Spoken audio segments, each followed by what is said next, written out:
The candle flame is the first thing you notice. It shivers in the draught, casting slow, liquid shadows across a wall of rough, sweating stone.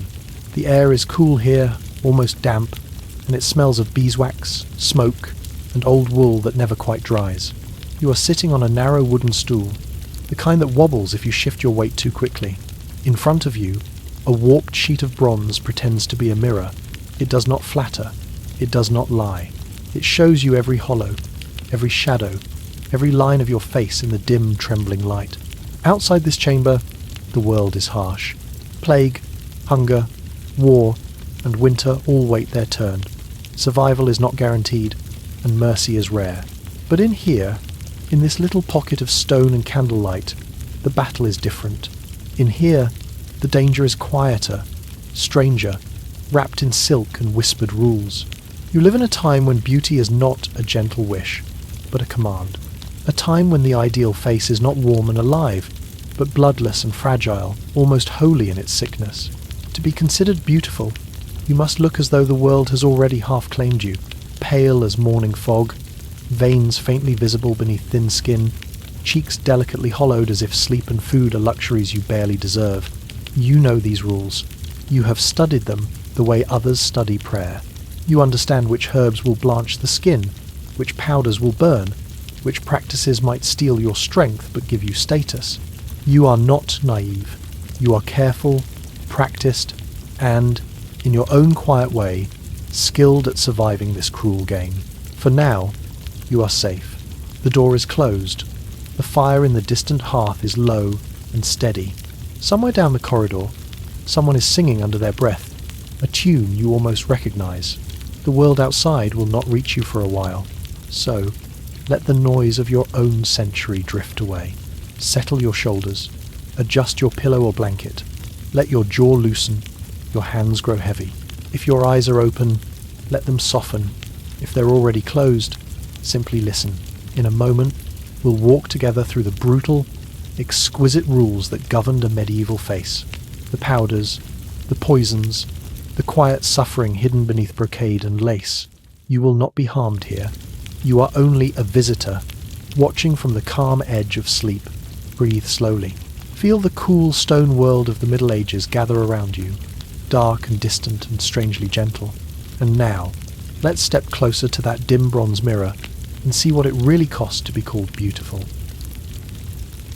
You let the lights of your own world dim, not all at once, not like a switch, but like embers cooling.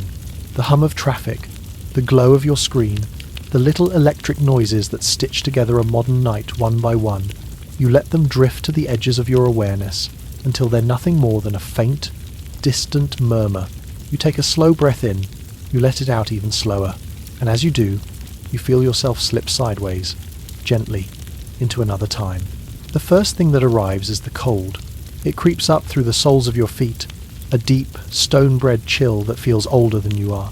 The floor beneath you is no longer smooth laminate or carpet. It's rough, uneven flagstone. You can feel the tiny ridges and dips under your weight, the grit of dust and old mortar. Each stone holds its own patch of coolness like a memory.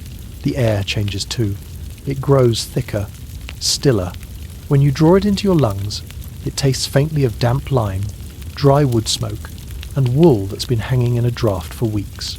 There's no chemical brightness to it, no trace of cleaners or exhaust, just the quiet, mineral breath of a medieval room. You open your eyes here.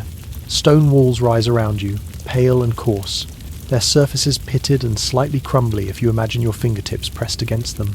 Overhead, thick beams cross beneath a low, shadowed ceiling. There's a narrow slit of a window in one wall, set deep into the masonry. It's not made for looking out of. It's made to let in the bare minimum of light and air. Through it, daylight seeps in, thin, grey and cold. It doesn't fill the room. It only spills in a narrow stripe onto the floor, leaving the edges in gentle shadow. Dust hangs in that stripe, drifting in slow, lazy spirals that catch and release the light like tiny ghosts just learning how to fall. You stand close enough to feel that light graze the side of your face. This is where beauty becomes something unfamiliar. Because here, in this century of stone and silence, if you want to be considered beautiful, you basically have to look half dead. You lift your hand, slow and deliberate, and let the back of your fingers brush your own cheek. The skin feels cool, not freezing, not lifeless, but missing that underlying warmth you're used to. There's a tension to it, like parchment that's been scraped smooth and stretched tight. No summer flush, no lingering colour, just pale, matte stillness. You let your fingers travel upward, toward your temple, then press ever so gently along the line beneath your cheekbone. You feel the hollow, not a roundness, not softness, but a dip, a small valley where flesh has thinned away from bone. In your own world, someone might tell you to sleep more, eat more, take care of yourself. Here, this is the goal. Sunken cheeks. You purse your lips just slightly and feel how the muscles on either side of your face draw in, exaggerating that shadow, letting the light from the window carve a darker triangular hollow beneath your cheekbones. In the warped metal mirror hanging on the wall, you would see it clearly. A face pulled inward, as if the world has been quietly taking little sips from your vitality. You breathe in again, letting the air move cool and dry past the back of your throat. As you exhale, you let your gaze drift toward an imagined reflection in that piece of hammered bronze or imperfect glass. What you see there is not a thriving, sun-kissed body. Ghostly pale skin, almost colourless. Your lips hold only the faintest suggestion of pink, more like a memory of warmth than warmth itself. Your forehead seems wider, emptier, like a blank page. The places where blood naturally shows itself, the apples of your cheeks, the tip of your nose, the soft swell of your lower lip, are drained. You lower your gaze to your eyes. Here, the ideal is not brightness, not sparkle. You study the soft shadows resting beneath your lower lids. They look like the kind your modern self might try to hide those bluish, bruised arcs that come from too many late nights or too many hard days. But in this place, in this story you've stepped into where, those shadows are precious. Eyes so shadowed they might as well be bruises. You imagine pressing something cool and wet beneath them until the skin puffs and darkens. You imagine staining them further with crushed berries or soot, deepening the hollows to make your gaze seem larger, deeper, haunted. You picture the way the light from that narrow window line would slide over the upper part of your cheek and then suddenly vanish into the dipped, shadowed basin beneath the eye. That contrast bone catching light, hollows swallowing it, is what they consider beautiful.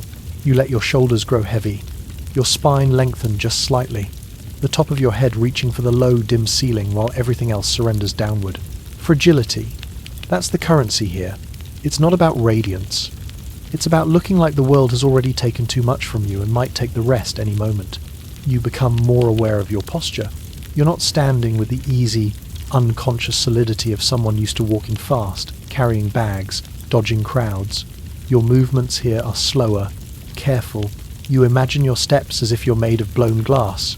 Any sudden motion could crack something. Your arms hang loosely at your sides. Your fingers rest half-curled, as if they're too tired to fully extend. Your shoulders round, not from slouching, but from the weight of being constantly observed and constantly delicate. You bring your attention back to your face. In this imagined mirror, you can see it now, a visage that looks like it spends its days in candlelight and its nights in prayer or melancholic thought, not in sunlight or laughter. Ghostly pale skin, sunken cheeks, shadowed eyes. You feel the idea of it settle on you like dust, light, pervasive, almost invisible until you pay attention. You can also feel the strangeness, the distance between this ideal and how your body naturally wants to be. Your heart is still beating steadily in your chest, sending warmth outward. Your lungs still want to fill fully. Your muscles are quietly ready to move with more strength than this image suggests. You stand in that tension between how you are and how this world expects you to look. And instead of fighting it, you simply notice. You notice how in this time, a tan would mark you as someone who works the fields, who sweats, who strains. How colour in the cheeks might mark you as coarse, appetitive, too close to the body and its needs. You notice how this ghostly ideal says something dangerous, that the closer you look to fading, the closer you seem to holiness. That the more you resemble a relic, bloodless, thin, fragile, the more revered you become. You let that thought pass through you like a breeze through an open slit in the wall. You don't have to take it in. You are here to observe, to feel what it would be like to move through this world under its rules. to understand the survival skill of wearing this ghostly mask while keeping something solid and quietly alive underneath. So you stand there, in your mind's medieval chamber, with its rough stone and weak light, and you wear the look they demand of you, a face bleached of warmth, cheeks hollowed by story if not by hunger, eyes circled with shadows that speak of sleepless devotion. You feel how the cool air touches your pale, imagined skin, how the stillness lets every small sensation grow louder, the faint thud of your own heartbeat, the soft drag of fabric over your collarbone, the slow slide of your breath in and out. Even in a world where beauty wants you to look half dead, you can feel very clearly how alive you are. That awareness, that quiet, steady sense of yourself beneath the ghostly ideal is the skill you carry with you. You can let the pale, deathly image rest on your surface like a thin veil, while your deeper self moves with calm, with capability, with the gentle strength that knows this. Whatever story the century demands your face to tell, you are still here, behind it, breathing. You are standing in a cold stone chamber. The walls hold the night in their pores. They smell faintly of damp lime and old smoke, like rain that never quite dries. The floor beneath your bare feet is rough in some places, smoothed in others where centuries of footsteps have worn shallow paths into the flagstones. It is cool, solid, unmoving. In front of you, a warped bronze mirror leans against the wall on a heavy wooden table. The flame of a single beeswax candle flickers at its side. Its light is soft and resinous, honey gold and a little unsteady. It throws a thin, dancing glow over everything. The mottled surface of the stone, the dents on the table, the haze of your own reflection in the metal.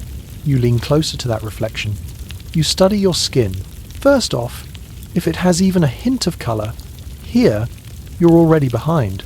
In this world, pale skin isn't just preferred, it is mandatory. It screams wealth. It says you don't labour outside, you don't bend over fields, you don't belong to the sun. You raise your hand, your fingertips touch your cheek. You feel warmth. That won't do. On the table, there is a small clay bowl, a folded packet of fine white powder, a shallow dish of something that looks like ground shell, and a stoppered glass vial. They wait like the ingredients of a quiet, patient spell. You reach for the packet first. The paper crackles under your fingers, slightly rough, dusted with a pale bloom.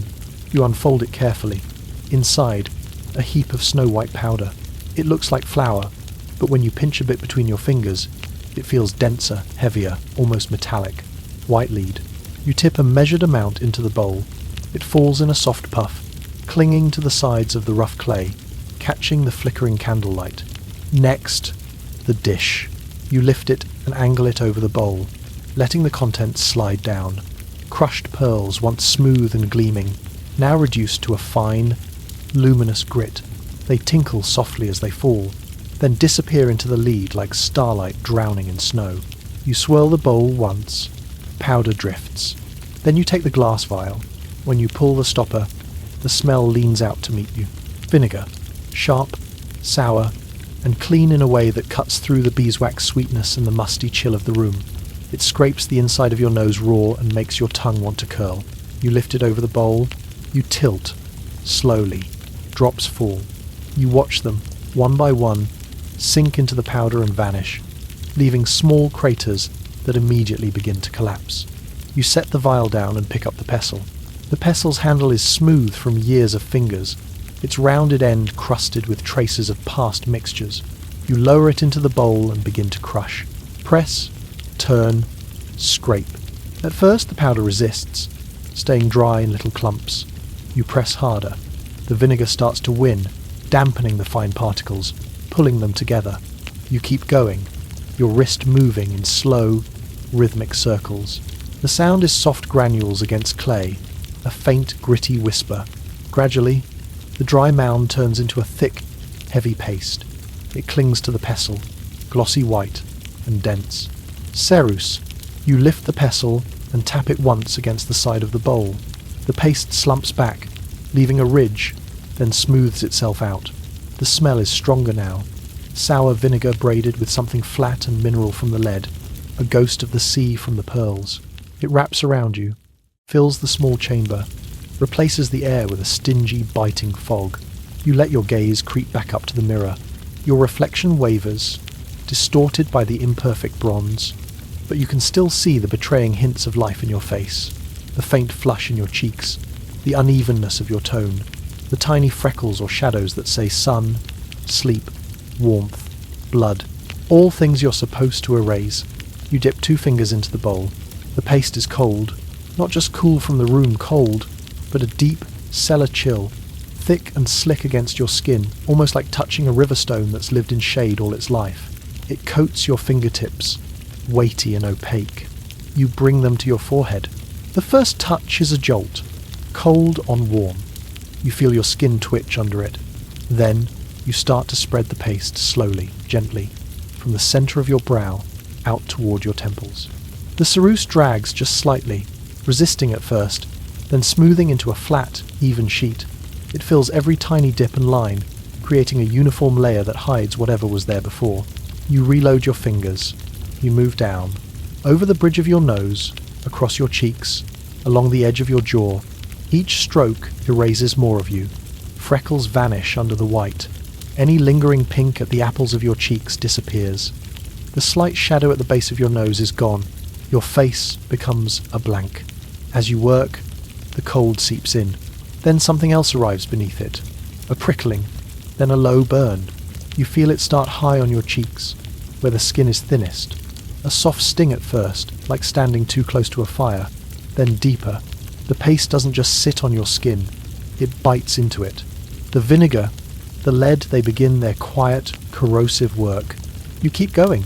Your fingers skim close to your eyes, careful, smoothing the paste under your brow and down toward the shadows beneath your lower lids.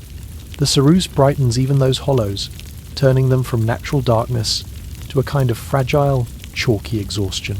By the time you reach your chin and sweep the last of the paste down your neck, the burn has settled into a widespread, throbbing heat. Your skin feels too tight for your bones now, your face like something wrapped in drying plaster. You set the bowl down. You watch the paste on your hands, thick and white, creeping into the tiny lines of your knuckles. You look back at the mirror. The person staring back at you has ghostly pale skin. Not just fair, not just light, a chalk, bone, graveyard white that reflects the candlelight instead of absorbing it. Your features flatten under it, edges softened, all your natural variation pressed down into sameness. You look richer. You look sicker. Pale wasn't enough here.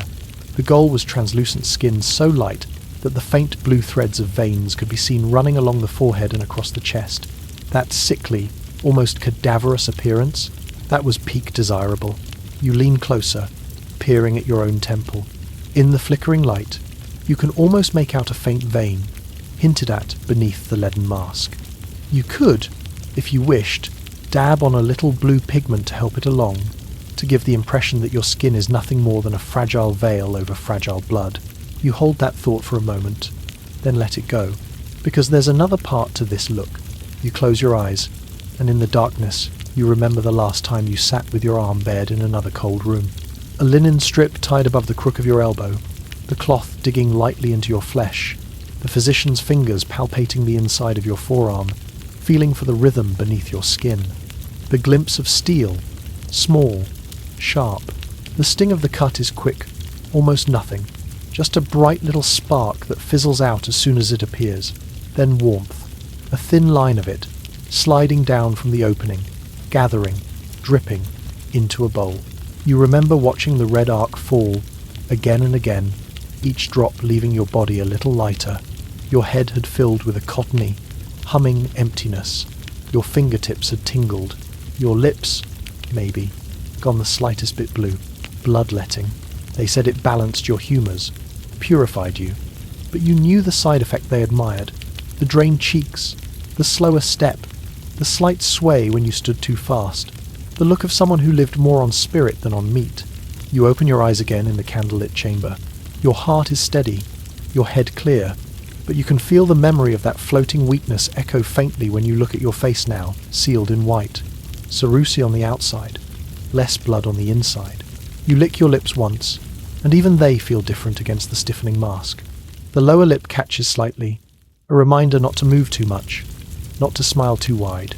You bring a damp cloth to your mouth and carefully wipe away any stray paste. leaving a thin border of natural colour, enough to suggest there might still be blood under there somewhere. You study the whole effect. Ghostly, pale skin. Any trace of warmth drowned beneath lead and pearl. Cheeks that seem more hollow now that their natural tones have been flattened. The light and shadow doing the work of making them look as if the flesh has given up on clinging to bone. Eyes that sit in slightly darker sockets by contrast. The shadows underneath deepening against the stark whiteness around them, making them look larger, further back, more haunted. You are beautiful, by the rules of this age. You also look as though you haven't seen the sun in years, as though a strong wind might topple you, as though you are one fever away from evaporating into sainthood. The sting on your skin doesn't stop. Underneath the calm, expensive surface, the lead is still burning, still slowly eating away at the barrier that separates your body from all that lies outside it. You know, somewhere, what years of this does. Pitted skin, tremors in the hands, organs quietly failing one by one. But that belongs to a future you haven't met yet. For now, in this circle of soft beeswax light, you feel capable, composed. You have taken the rules, the mandatory pallor, the aristocratic sickness, and you have recreated them, meticulously, on your own face. You stand up from the table. The room sways just a little as you straighten, whether from remembered blood loss or the faint fumes of vinegar and metal. You can't quite tell. The candle flame shivers with your movement, then steadies again. You look one last time into the warp of the bronze. You see the ghost they want. You feel the living self underneath, muscles and bone and a patient, quiet heart. You turn away, carrying both with you, the fragile, poisoned mask on the surface, and the steady, grounded awareness beneath it, knowing exactly what it costs to look this close to death, and exactly why, in this world, that's considered the height of life. You are in the chamber again. The day outside is awake somewhere. Beyond these thick stone walls you can sense the stir of feet in corridors, the dull thud of a door closing, a cart's wheels over cobble, but here, in this small circle of space, the air is still and folded around you like a heavy cloak. You are not at the table for food. You are at the table for beauty. In front of you, the board is nearly empty. No trenchers, no meat, no bread, just a small wooden platter, a knife with a bone handle, and one startling point of colour in a room of browns and greys. A lemon, bright, waxy, yellow. It looks almost unreal in this dim light. Exotic. It smells faintly sharp even from where you sit. A thin, clean note that cuts through the background scents of old wood, cooled ash, and the faint animal musk of wool. You rest your hands on the table. You notice, for a moment, how light they feel. You have not eaten properly today. You did not eat much yesterday, either. A piece of bread passed over at the morning board. A few sips of watered wine. Maybe a bite of apple. More chewed for the idea of it than the substance. Enough to keep your hands from shaking. Not enough to feed the solid hum of a working body. It sits in your belly now. The quiet, hollow ache of a stomach that has been politely, repeatedly disappointed. It's not dramatic, not agony, just an insistent, rhythmic pulling like a small, steady tide coming in and out against the inside of your ribs. You close your eyes for a heartbeat. You feel the lightness behind them, a soft blur at the edges of your vision. When you stand too quickly, the world has been tilting, just slightly, lately. Not enough to throw you, just enough to make you aware of your own height, your own weight, the effort it takes to stay upright. This is not an accident. Here, in this age, in this stone-walled world, wealthy women limit their food not only to stay thin, but to maintain that slightly hollow, ethereal face shape. Being plump is being common. Being rounded is being indulgent. The hollow is the goal. You open your eyes. Your gaze settles on the lemon. You reach out and draw it closer. Its skin under your fingers is firm, pebbled, slightly oily. When you press your thumb into it, the rind gives only a little, resisting like tight cloth over something dense and wet. You pick up the knife. The handle is smooth from many hands, the blade thin and slightly darkened from age and use. You set the edge against the bright curve of the fruit, steadying it with your other hand. You press down. The rind yields with a soft tearing sound. Immediately, a mist of oil sprays into the air, invisible but potent. The smell rushes up, bold and sour and piercing. It forces its way into your nose, along the back of your throat, waking every nerve ending there. You continue the cut. The dull scrape of metal against the wooden board is rhythmic and certain.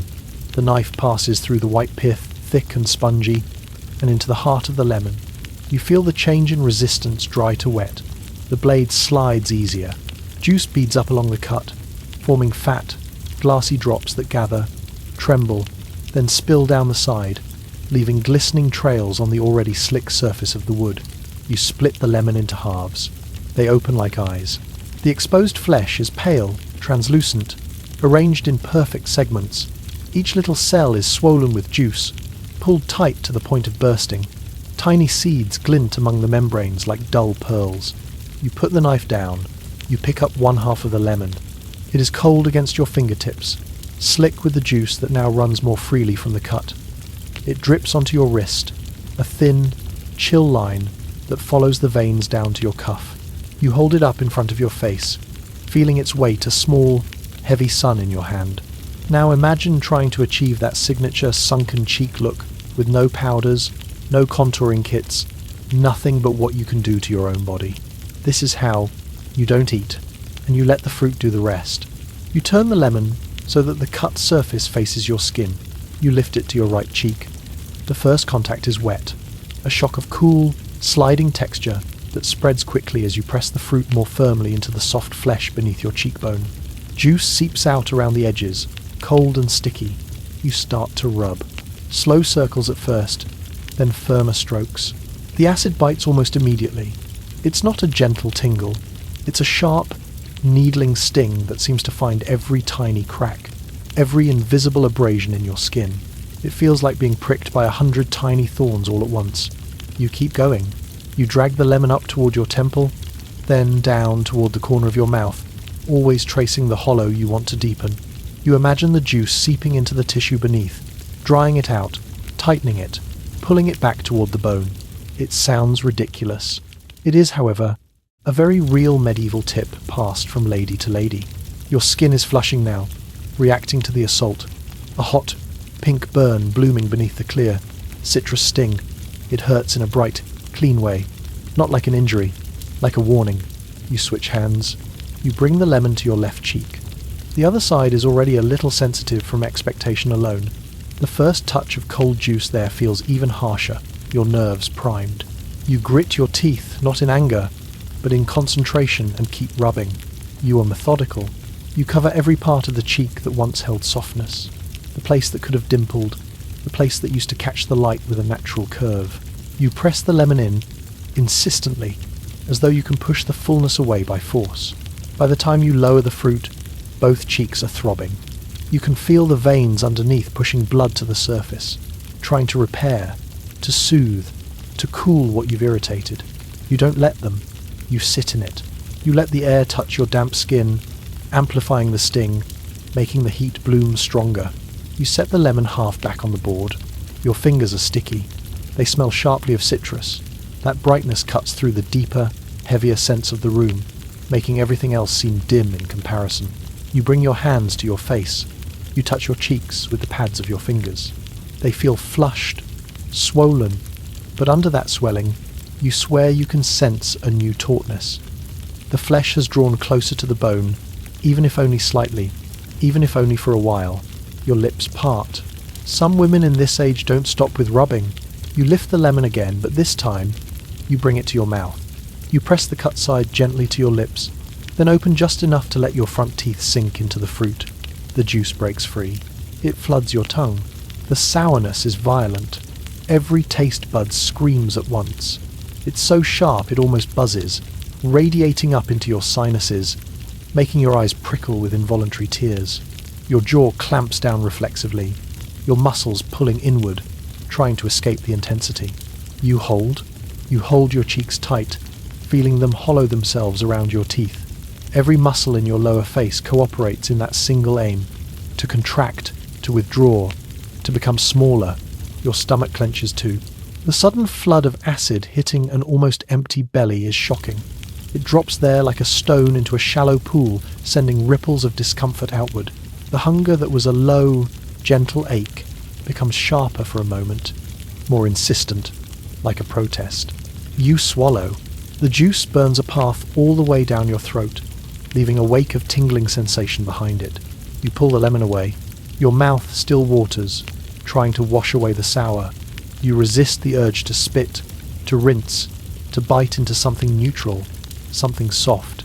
You simply sit with it, the bright, electric sting on your tongue, the tightness in your jaw, the heat in your cheeks, the echo of emptiness in your centre. You look toward where a bit of polished metal or dull glass might hang, reflecting you back in this small ritual. You imagine what you would see. Your face, a little pinker from the rubbing, a little more defined beneath the skin, the space beneath your cheekbones catching shadow more cleanly, the planes of your face more visible, less forgiving. Paired with the fasting, those small, repeated acts of acid and restraint stack up over days, weeks, months. Slight hollowness becomes lasting hollowness. The sunken look becomes part of you. You can feel the hunger now as a kind of strange ally. It makes you light. It adds to the floaty, ethereal quality that the people in this era praise. It gives your eyes that faraway sheen, your steps that measured, unhurried glide. It keeps your face from puffing, your cheeks from filling, your body from claiming its natural curves. You listen to your own breath, still slow, still even. Despite the hollow in your stomach and the burn on your cheeks, you feel steady. You are practicing a chosen skill, not trapped in a punishment. In this world, the ability to hold yourself in this precise, self-denying balance is its own kind of power. You place the spent lemon halves back on the board. The wooden surface is damp with juice, glistening in the low light. The air around you is saturated with that sharp, clean citrus scent. It mixes strangely with the old smells of the chamber, turning the whole space into something sharper, more awake. You rest your elbows on the table for a moment and let your head hang between your shoulders. You feel the weight of your skull, the pull of the muscles along the sides of your neck, the gentle throb where the blood still rushes to your irritated cheeks. Then you lift your head again. You press your tongue once more against the back of your teeth and feel the automatic hollowness return to the sides of your face. Muscle memory. You have learned how to shape yourself inside and out, toward that signature sunken cheek look, with nothing more than hunger and a piece of fruit. You stand up slowly. The room wavers almost imperceptibly for a heartbeat, then settles. Your feet find the stone, firm and real beneath you. Your body, though light, feels under your control. You move toward the door, carrying with you the slight sting in your face, the emptiness in your belly, and the knowledge that, in this age, fragility is an art you've learned to practice, with deliberate, quiet precision. You step into the artist's studio as if you're stepping into the quiet centre of a storm. Outside, the city is busy, cartwheels grinding over stone, voices bargaining, church bells arguing with each other across rooftops. But once the door closes behind you, the noise is muffled, pressed flat by thick walls and beams, scented faintly of smoke and linseed. The air here is different. It is heavy with dust and pigment. You breathe it in. Dry chalk, gritty and thin, hangs just above the floor. There is the bitter tang of ground minerals, azurite, malachite, cinnabar, waiting in little clay pots. A deeper, resinous note of drying oils curls beneath it all, warm and sticky, clinging to your tongue. Somewhere close by you smell egg, faintly sulphurous tempera binding colour to wood. You move slowly over the uneven planks. Under your boots, the floor is scattered with a fine rain of shavings and spent bristles, tiny curls of wood and hair that crunch and whisper when you step on them. Each movement seems too loud in here, where everything else is held in a kind of suspended breath. Ahead of you, propped on a stand of rough-hewn oak, is the panel. You stop in front of it. It's not large, but it feels immense, its presence bigger than its size. A rectangle of seasoned wood, smoothed and primed with layer after layer of white gesso until it shines with a dull, chalky glow beneath the paint. On it, a face looks back at you. Let your eyes adjust to it. At first, you notice the colours around the edges, the dark folds of a mantle, the muted reds and blues of fabric that could be silk or wool, flattened into careful shapes. But your attention is pulled, slowly and irresistibly, to the centre, to the skin, smooth, deathly, untroubled. The painter isn't going for realism, not even trying. This isn't someone you would pass in the market. This isn't someone who has laughed too loudly, squinted into the sun, or woken up late with sleep creases on her cheek. This is an idea. You step closer. The light from the high window washes over the panel, almost cold in its clarity. It slides across the painted flesh without catching on a single bump or wrinkle or pore. The face is a pale, even field ivory, tinged, just barely, with a greyish warmth that says living, but only just. You lean in, narrowing the distance until you can see the brushwork. Thin, delicate strokes, laid like threads of silk, blend seamlessly into each other. Where in a real face you'd expect a rise of colour at the cheekbone, a small smudge of blue at the jaw, a hint of shadow where fatigue or worry has settled, here there is almost nothing. No blemishes, no freckles, no broken veins. The skin is flawless, and in that flawlessness, a little unnerving. You let your gaze wander over the forehead. It is high and broad, unlined. No furrows from thought, no little corrugations of irritation or concentration, just a wide, blank expanse that seems more like polished plaster than human flesh. Light pools there, making it luminous. You can feel, somewhere deep in your chest, the expectation tucked into that shape. This is where the soul is supposed to shine through. A pure soul has to live in a pure body. At least, that's the logic this paint obeys. You move down to the eyes. They are large, carefully almond-shaped, framed by lashes so delicately indicated they're almost an afterthought. The whites aren't really white at all, but a careful mix of pale tones, cool and smooth, with none of the fine red tracking that marks real human tissue. There are no dark circles, no swelling, no redness at the corners. The irises look calm, too calm. Their gaze is not fixed on you or anyone in this world. It seems to be directed somewhere just past everything, into the middle distance of eternity. The mouth is closed, small, no parted lips, no glimpse of teeth. A single, soft line, tinted with the barest whisper of rose. Not sensual, not expressive, just there, to prove the face has a place where words might happen, even if they won't. You take a breath, slow and deep. It feels strange, standing in front of something so controlled. This is not merely beautiful, it is holy. The entire face is filtered through layers of religious expectation and class-based fantasy. Beauty and sanctity have been fused together so completely that to look like this isn't just to be physically appealing, it's to be morally acceptable. No flaws, no colour, no warmth. You take a tiny step back, allowing more of the painting to come into view. Behind the figure's head, a flat disc of gold gleams. You notice it only now, as the light catches at a slightly different angle. It's not yellow paint, it's metal gold leaf hammered so thin it's almost not there, then laid onto a bed of adhesive and burnished until it shines.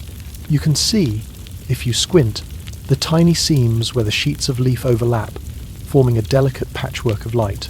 The raised incisions around the rim, little punched patterns catch that light and scatter it, turning the halo into a circle of controlled fire. If you were lucky, the local painter would throw in some gold leaf to brighten up your halo. You imagine the process. The careful cutting of the leaf, the breath held as it's floated into place on a fine brush or knife, the soft, insistent pressure of an agate burnisher smoothing it down. You can almost feel the drag of that hard, polished stone under your own hand, warm with the friction of repetition. The gold reflects onto the face, bathing its edges in a quiet glow. Yet the face itself stays cool. No gleam of sweat on the upper lip, no shine on the bridge of the nose, no redness in the ears or at the throat. All the warmth has been banished to the realm of the symbolic, into the halo, the background, the divine geometry, leaving the flesh as still and bloodless as marble.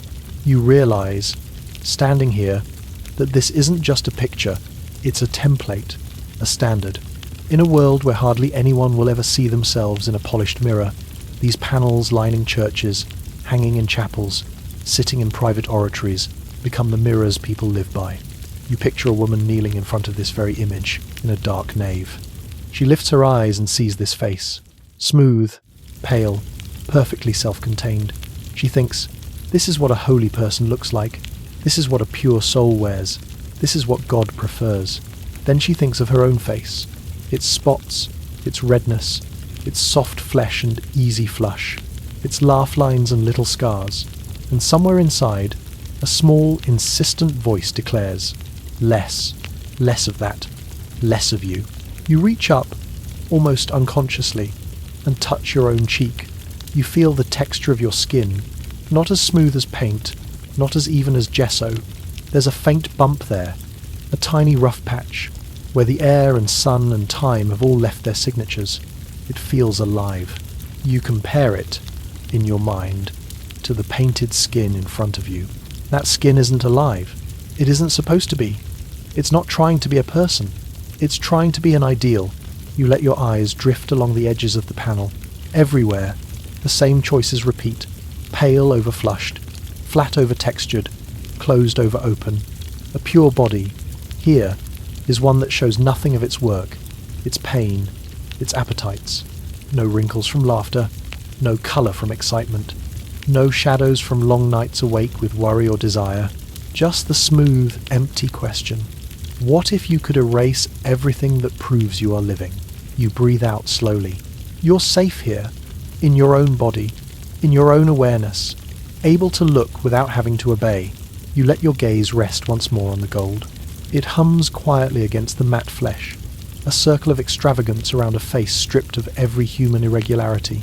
The contrast is deliberate. The world of heaven, blazing and infinite, wrapped around the world of flesh, obedient and still. You know now how this bleeds into cosmetics, into rituals, into the way people hold their faces in public. Never too much expression, never too much blood in the skin, never too much evidence that they laugh loudly, or think hard, or feel deeply. You can see it. Women bleaching their faces with lead, men plucking their brows into higher arches, both trying, in little ways, to match the panels on the walls. You take one last look at the painting. Smooth, deathly skin. Holiness painted as the absence of all the little things that make a face yours instead of anyone else's. If you were lucky, you got gold around your head. Otherwise, you were meant to resemble a very fashionable ghost. You turn away slowly. The floor creaks with your movement, a dry, woody protest that reminds you where you are. Not in a chapel, not in a palace, but in a place where images are made, where fantasies are mixed like pigments and laid down with care. You carry the image of that painted face with you as you step back toward the door, not as a command to become it, but as a key, a way of understanding how an entire age took a flat, pale dream of purity, hung it on the wall, and then quietly asked every living person to wear it. You wake to the colour of ash. Early morning light presses weakly through the narrow opening in the stone wall, a thin strip of grey that doesn't warm anything it touches. The hearth beside you is only half-awake embers sunk deep in a bed of charcoal, breathing out a low, steady warmth that licks at the chill but doesn't quite conquer it. You sit on a low stool by that warmth, wrapped in linen and wool, feeling the contrast. Heat on your shins, cold on the back of your neck. The chamber smells of scorched wood, sheep's fat from last night's candle, and something faintly nutty and bitter from the small pot on the table in front of you. Today, it's not about your cheeks, it's not about your lips, it's about your forehead. Yes, your forehead. You lean toward the polished metal disc, propped up on the table, a mirror of beaten bronze, warped and dim. Your reflection swims back at you, familiar, but wrong for this world. The hairline is too low, the brows are too present. In the Middle Ages, the higher the forehead, the hotter you are. The ideal is a vast, gleaming expanse that seems to stretch halfway to the crown of your head, an open field where thoughts, nobility, and spiritual purity are supposed to live. You look at your own right now and see baby hairs, a gentle fringe, brows that still dare to express. That won't do. You reach for the small wooden box at the edge of the table. The wood is smooth and warm where the fire's breath has been touching it for the last hour. The lid slides back with a dry little whisper, revealing what's inside. A pair of tweezers, a folded scrap of cloth, and a narrow glass vial filled with something dark and viscous. You pick up the tweezers first. They're made of metal iron or brass with a slight bend in the middle and small, flattened tips.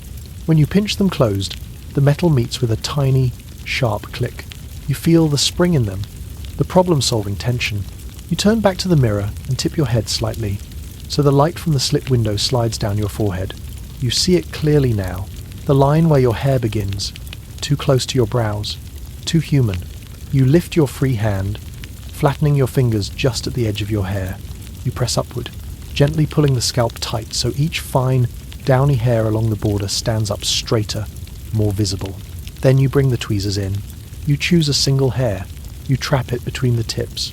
You hold your breath, and you pull. The sting is needle-sharp and instantaneous. A tiny explosion of heat just beneath the skin, so focused and bright that your eye on that side waters in reflex. There's a momentary feeling of something releasing a root, slipping free from its tiny home. You look at the tweezers. One single, short, dark hair clings to the metal tip. You rub it off against the cloth. You do it again.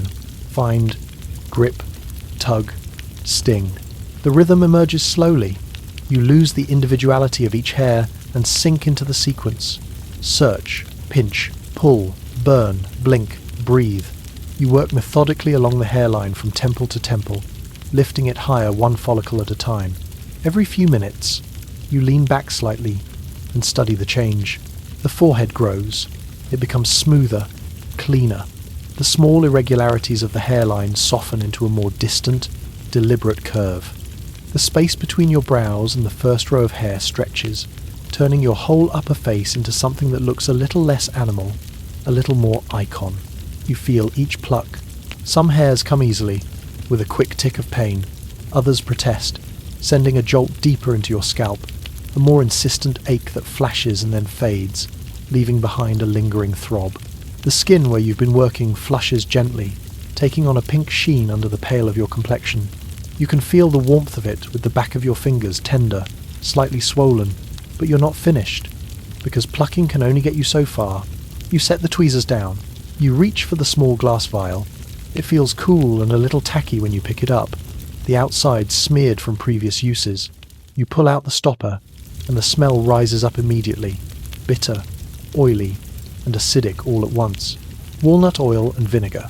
You tilt the vial, letting a few dark drops fall onto the folded cloth. The linen soaks them up greedily, darkening, growing translucent and slick. You refold the cloth over itself once, twice, pressing to spread the mixture. Then you lift it toward your head. You part the front of your hair with your fingers, pushing the bulk of it back, exposing the narrow strip of scalp just behind the area you've been plucking.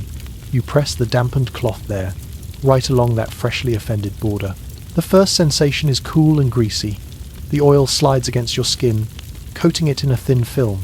Then, the vinegar begins its work. A prickle starts, small at first, like the itch of a stray hair caught under a collar. Then it sharpens. The acidity bites at the follicles under the skin, at the tiny openings left behind by your plucking. It feels as though the mixture is quietly tunneling downward, loosening the hair at its roots. You hold the cloth in place, fingers steady. The heat builds. It's not a surface burn, not like fire on the skin. It's deeper, a kind of angry hum beneath the surface that sends little warning pulses up toward your skull. You count a slow, steady series of breaths. In, out, in, out. When you finally take the cloth away, the skin there is pinker than ever, shiny with oil, tender to the touch. You know that after repeated applications, the hair there will weaken, fall out, fail to return. You smooth your hand lightly over the area. The sensation is odd, like touching a bruise that hasn't fully decided to become a bruise yet. Now it's time for something even stranger. You look lower, your eyebrows. In another century, they'd be shaped, trimmed, maybe filled in. Here, they're a problem simply for existing. The ideal medieval woman doesn't have expressive, arched brows hovering over her eyes like little punctuation marks. She has openness, blankness, a clear, uninterrupted field from lash line to hairline. You lean into the mirror again. You study the left brow first. Individual hairs catch the light, each a small, dark stroke above your eye. Together, they create an arch that can rise, furrow, knit together in confusion or amusement. You're about to erase that. You take up the tweezers again. You start at the inner corner. Grip, pull. The sting here is sharper. The skin is thinner, closer to bone, and each hair seems more determined to stay. Your eye floods more readily with tears, the reflex impossible to block. The world on that side blurs. You blink them back and continue. Hair by hair, you dismantle your own ability to wear expressions openly. It's slow, it's meticulous. With every extracted hair, the line of the brow thins, then fragments, then starts to disappear. You chase down the strays, the ones hidden at the edge, the faint, pale ones that don't want to be seen in the mirror, the stubborn central ones that make you press the tweezers harder and feel the bite more acutely. When the last noticeable hair is gone, you stop. You tilt your head and squint. The effect is jarring. The absence changes your whole face. Without brows, your forehead seems to spill down farther over your eyes. Your expression settles into something permanently calm and a little startled. It looks less like a person who might say something and more like a figure who might be prayed to. You repeat the ritual on the other side. By now, your skin has grown tender from repetition, and each pluck feels like it carves deeper. Little tingles radiate upward into your scalp and downward toward your eyelids. Finally, you sit back. You look. High forehead. Hairline edged back by plucking and chemical assault. Eyebrows gone. Shoulders of expression sheared clean away. Your face has changed geometries. The top half stretches, wide and luminous, catching the weak morning light along its smooth arc. There's a sense of exposure to it, as though your thoughts have one less layer of protection before they meet the world. You reach for the vial again, tipping just a drop or two onto your fingertips. This time, you dab it lightly along the line where the brows used to be. The sting there is exquisite, like dragging a match head just under the surface of your skin. It makes your eyes water again, but there's a ruthless logic to it. Weaken even the small stubs left behind. Persuade them not to return. You set the vial down. You breathe. The hearth beside you pops softly, a bit of resin inside the log giving way with a sudden, fragrant crack. The warmth on one side of your body feels almost startling compared to the smarting chill along your forehead and brow. You recognize the discomfort. You're not afraid of it. In this time, pain is not an exception to beauty. It's woven into it. Plucking, rubbing, burning, shaving the forehead fetish demands a toll, and you are paying it in tiny, precise increments. You sit with the sensations, the sharp, fading pinpricks from individual hairs being torn out, the broader, more diffuse burn of vinegar and walnut oil quietly working their way into the tender skin of your scalp, the strange, raw vulnerability of your brow bone left bare, exposed to air and light without its usual buffer. You feel all of it, and underneath, you also feel something else, a steady pulse, the calm, rhythmic beating of your own heart that says, wordlessly, you're still here. You push your hair back now, farther than you ever have, letting it settle behind the newly cleared field of your forehead. You turn your head slightly toward the small lane of light coming through the window. It runs down your face uninterrupted, from the crown of your head, over the wide, unshadowed brow, past the unbroken skin where your eyebrows once lived, and into the soft darkness of your eyes. You look like the idea this age loves. Intelligent, noble, spiritually pure, a mind more than a body.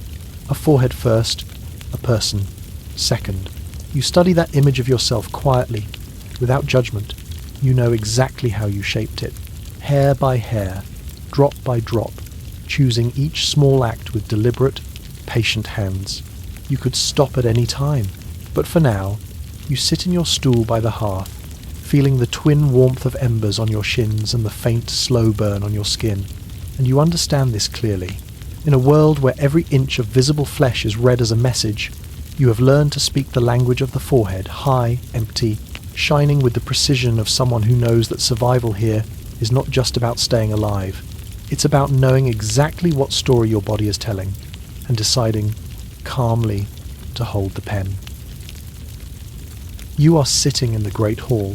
The space around you is loud and sprawling voices layered over voices, the scrape of trenchers, the low rumble of male laughter rolling along the long tables. Candles spit and droop in iron chandeliers overhead, dripping resinous wax that smells faintly sweet when the smoke from the central hearth doesn't drown it out. You feel the rough grain of the oak bench under your palms when you steady yourself. You feel the layered weight of wool and velvet across your lap. You feel every tiny movement of your own face. In medieval beauty lore, the mouth is a contradiction. It has to be there, obviously, but it shouldn't do much. You let your jaw settle into stillness. Your lips touch, softly but firmly, meeting in a straight, unbroken line, not pressed so tightly that the corners whiten that would look tense, angry, just closed, contained, demure. The upper lip rests like a small, disciplined veil over the lower. You feel the slight tack of moisture where they meet. The air in here is dry and smoky. If you parted them even a fraction, you would feel the roughness at the corners where heat and breath have been escaping all evening. You do not part them. You draw the edges inward, imperceptibly, shrinking the visible shape of your mouth. You let your lips form something close to a rosebud, small, self-contained, mysterious. Inside, behind that quiet barrier, is where you move. Your tongue nudges something hard and aromatic against your back teeth. You roll it, slowly, a fennel seed. You tucked it there earlier, slipping it beneath your tongue in a gesture so practiced it felt like breathing. Now its shell has cracked, and its oils bloom in your mouth, sharp, sweet, anisik. The flavour cuts through the stale wine and heavy meat that linger from the earlier courses. You press the seed gently between your molars. It gives with a brittle snap. The taste floods out, coating your tongue, rising into your nose. It's strong enough that you almost want to wince, but you keep your face smooth, your lips unbroken. Your jaw moves the smallest amount necessary to grind the fennel into fragrant dust. You swallow the flavour. You do not swallow words. In this room the standard for your mouth is very clear. No loud laughing, no toothy grins, no yelling across the courtyard because your goat got loose again. Lips are meant to stay closed. Teeth, the smaller the better. Ideally white, small, evenly spaced and invisible 90% of the time. If someone actually sees your teeth, you're doing femininity wrong. You let your gaze drift. Across the table, a man guffaws at some joke you didn't quite catch. His mouth opens, huge, jaw dropped, teeth bared, lips stretched back. You see the irregularities, the gaps, the stains. His mirth is an explosion. No one minds. He's allowed to be large, allowed to be open. Your attention floats back to your own body, to the set of your lips, to the way your lower face is quietly, deliberately controlled.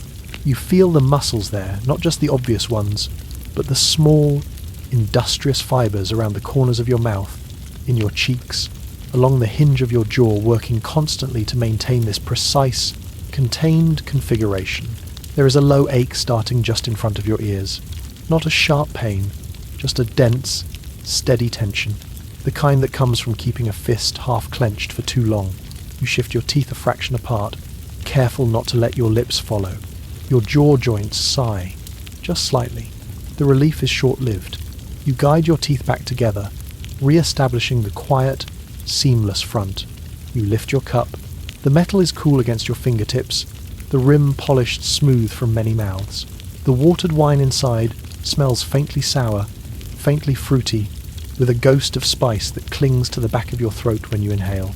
You bring the cup toward your face. Here, too, the mouth must obey the law.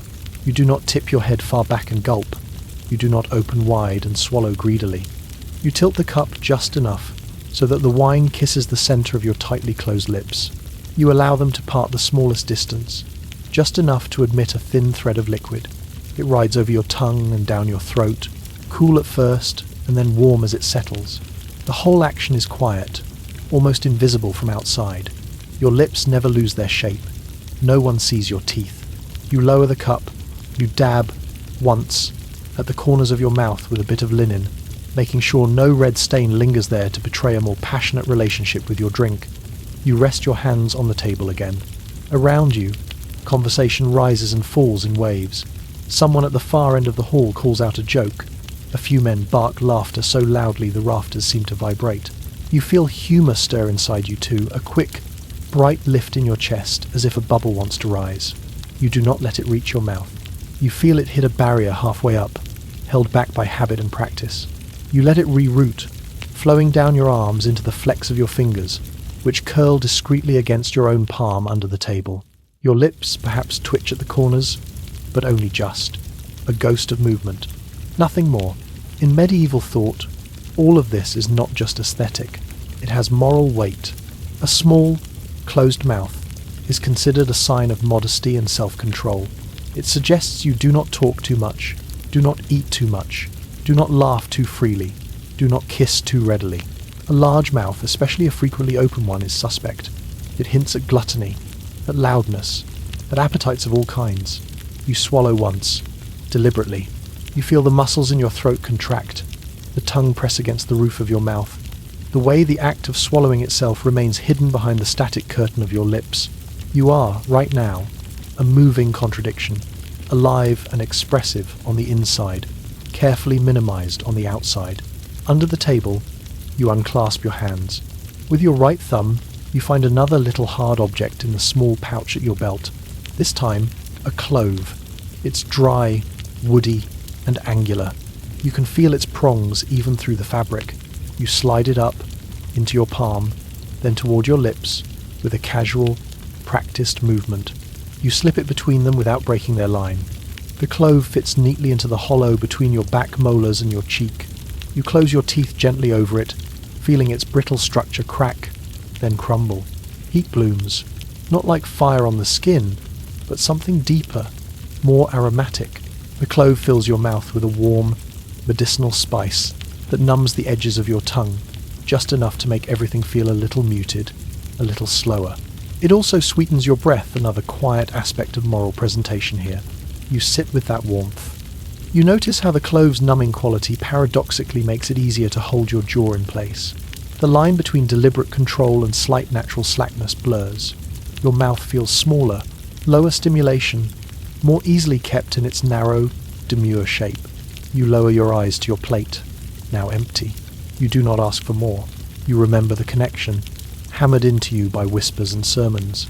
A mouth that eats too much is likely to speak too much, and from there, it is a short step to a mouth that kisses too much. Propriety, in this place, begins and ends at the lips. You become aware of your teeth. They sit behind your small, composed smile, a private collection of enamel, scrubbed earlier with coarse cloth and herbs, scoured with brick dust or rosemary ash to keep them white, bright, and ready to be unseen. You test their invisibility by letting your lips part a hair's breadth, just enough to draw the tiniest thread of air across their surface. Cool on enamel, warm in your mouth. From the outside, the difference is invisible. From the inside, it feels like opening a window in a very small room. Just a crack. You close that window again. Someone at your left, the rustle of stiff fabric tells you shifts in their seat. You sense eyes on you, glancing casually, measuring without seeming to. In this world, you are always being measured. Not just your gown, your veil, your jewels, your mouth. You let it sit there on your face like a secret. Modest, small, unyieldingly contained. You know this, thoroughly now. In medieval beauty law, the mouth is where your virtues are assumed to gather. A well-controlled one suggests a well-controlled woman. But you also know something else, something softer and more private. Behind those perfectly composed lips, your tongue is still alive with clove and fennel. Your teeth are still strong. Your jaws, though tired, could open wide if you chose laugh, speak, shout across a courtyard about a runaway goat. You simply do not.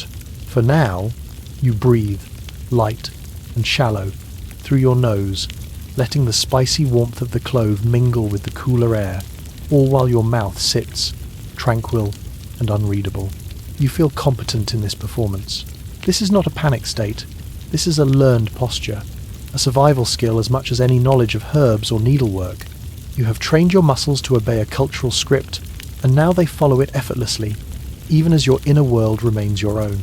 The hall's noise swells, then ebbs. A serving boy spills something and scurries to clean it. Jesters clink their bells and tumble in the far corner. You remain the quiet centre of your own small universe, anchored in the tension of your jaw, the soft line of your lips, the secret flavours behind them. Eventually, you feel the clove's oil fading. Your tongue finds the remains of it woody, spent. You grind the last of it between your teeth, swallow, and feel the warm echo trail down your throat. Your mouth, from the outside, never moved more than a millimetre. You sit back, spine straight, face relaxed and closed, knowing exactly what message your stillness sends in a room that never stops watching. Small, silent, controlled, and beneath that, unseen but undeniably present, a whole landscape of tastes, textures, and choices. that belong entirely to you. Morning settles into the chamber like a cool breath. The light is faint, a washed-out grey that seeps through the narrow window and lies in a thin strip across the floorboards. The fire in the small hearth has long since fallen to ash. The air smells of cold stone, old smoke, and the faint, sour trace of yesterday's wine. You sit before the small table that serves as your washing stand. On it, a copper basin, already half filled with water gone slightly chill. A folded linen cloth, stiff from washing and drying in the open air, and, arranged with a sort of grim care, 3 small earthen pots and a slender glass vial. This is where you tend to your mouth. Not with minty foam and a plastic brush. With grit, acid, and a certain amount of denial, you reach for the first pot. The clay is rough beneath your fingers, cool and faintly damp where the morning air has touched it. You lift the lid. It grates softly, a dry little scrape of ceramic against ceramic. Inside is a powder, a dusty pale pink. You pinch some between thumb and forefinger. It doesn't feel like talc or flour. It's granular, sharp. Tiny hard edges press into your skin. Ground coral, once part of something living in salt water, now dried, crushed, and repurposed for the inside of your mouth. You tap a small heap of it into a shallow mixing dish. Next, the second pot. This one opens to reveal a darker red dust, the colour of old brick, because that's what it is. Brick dust. Fired clay pulverised into unpromising, gritty powder. You add a pinch of that to the coral. The third pot holds blackened flakes that smell faintly bitter and smoky when disturbed.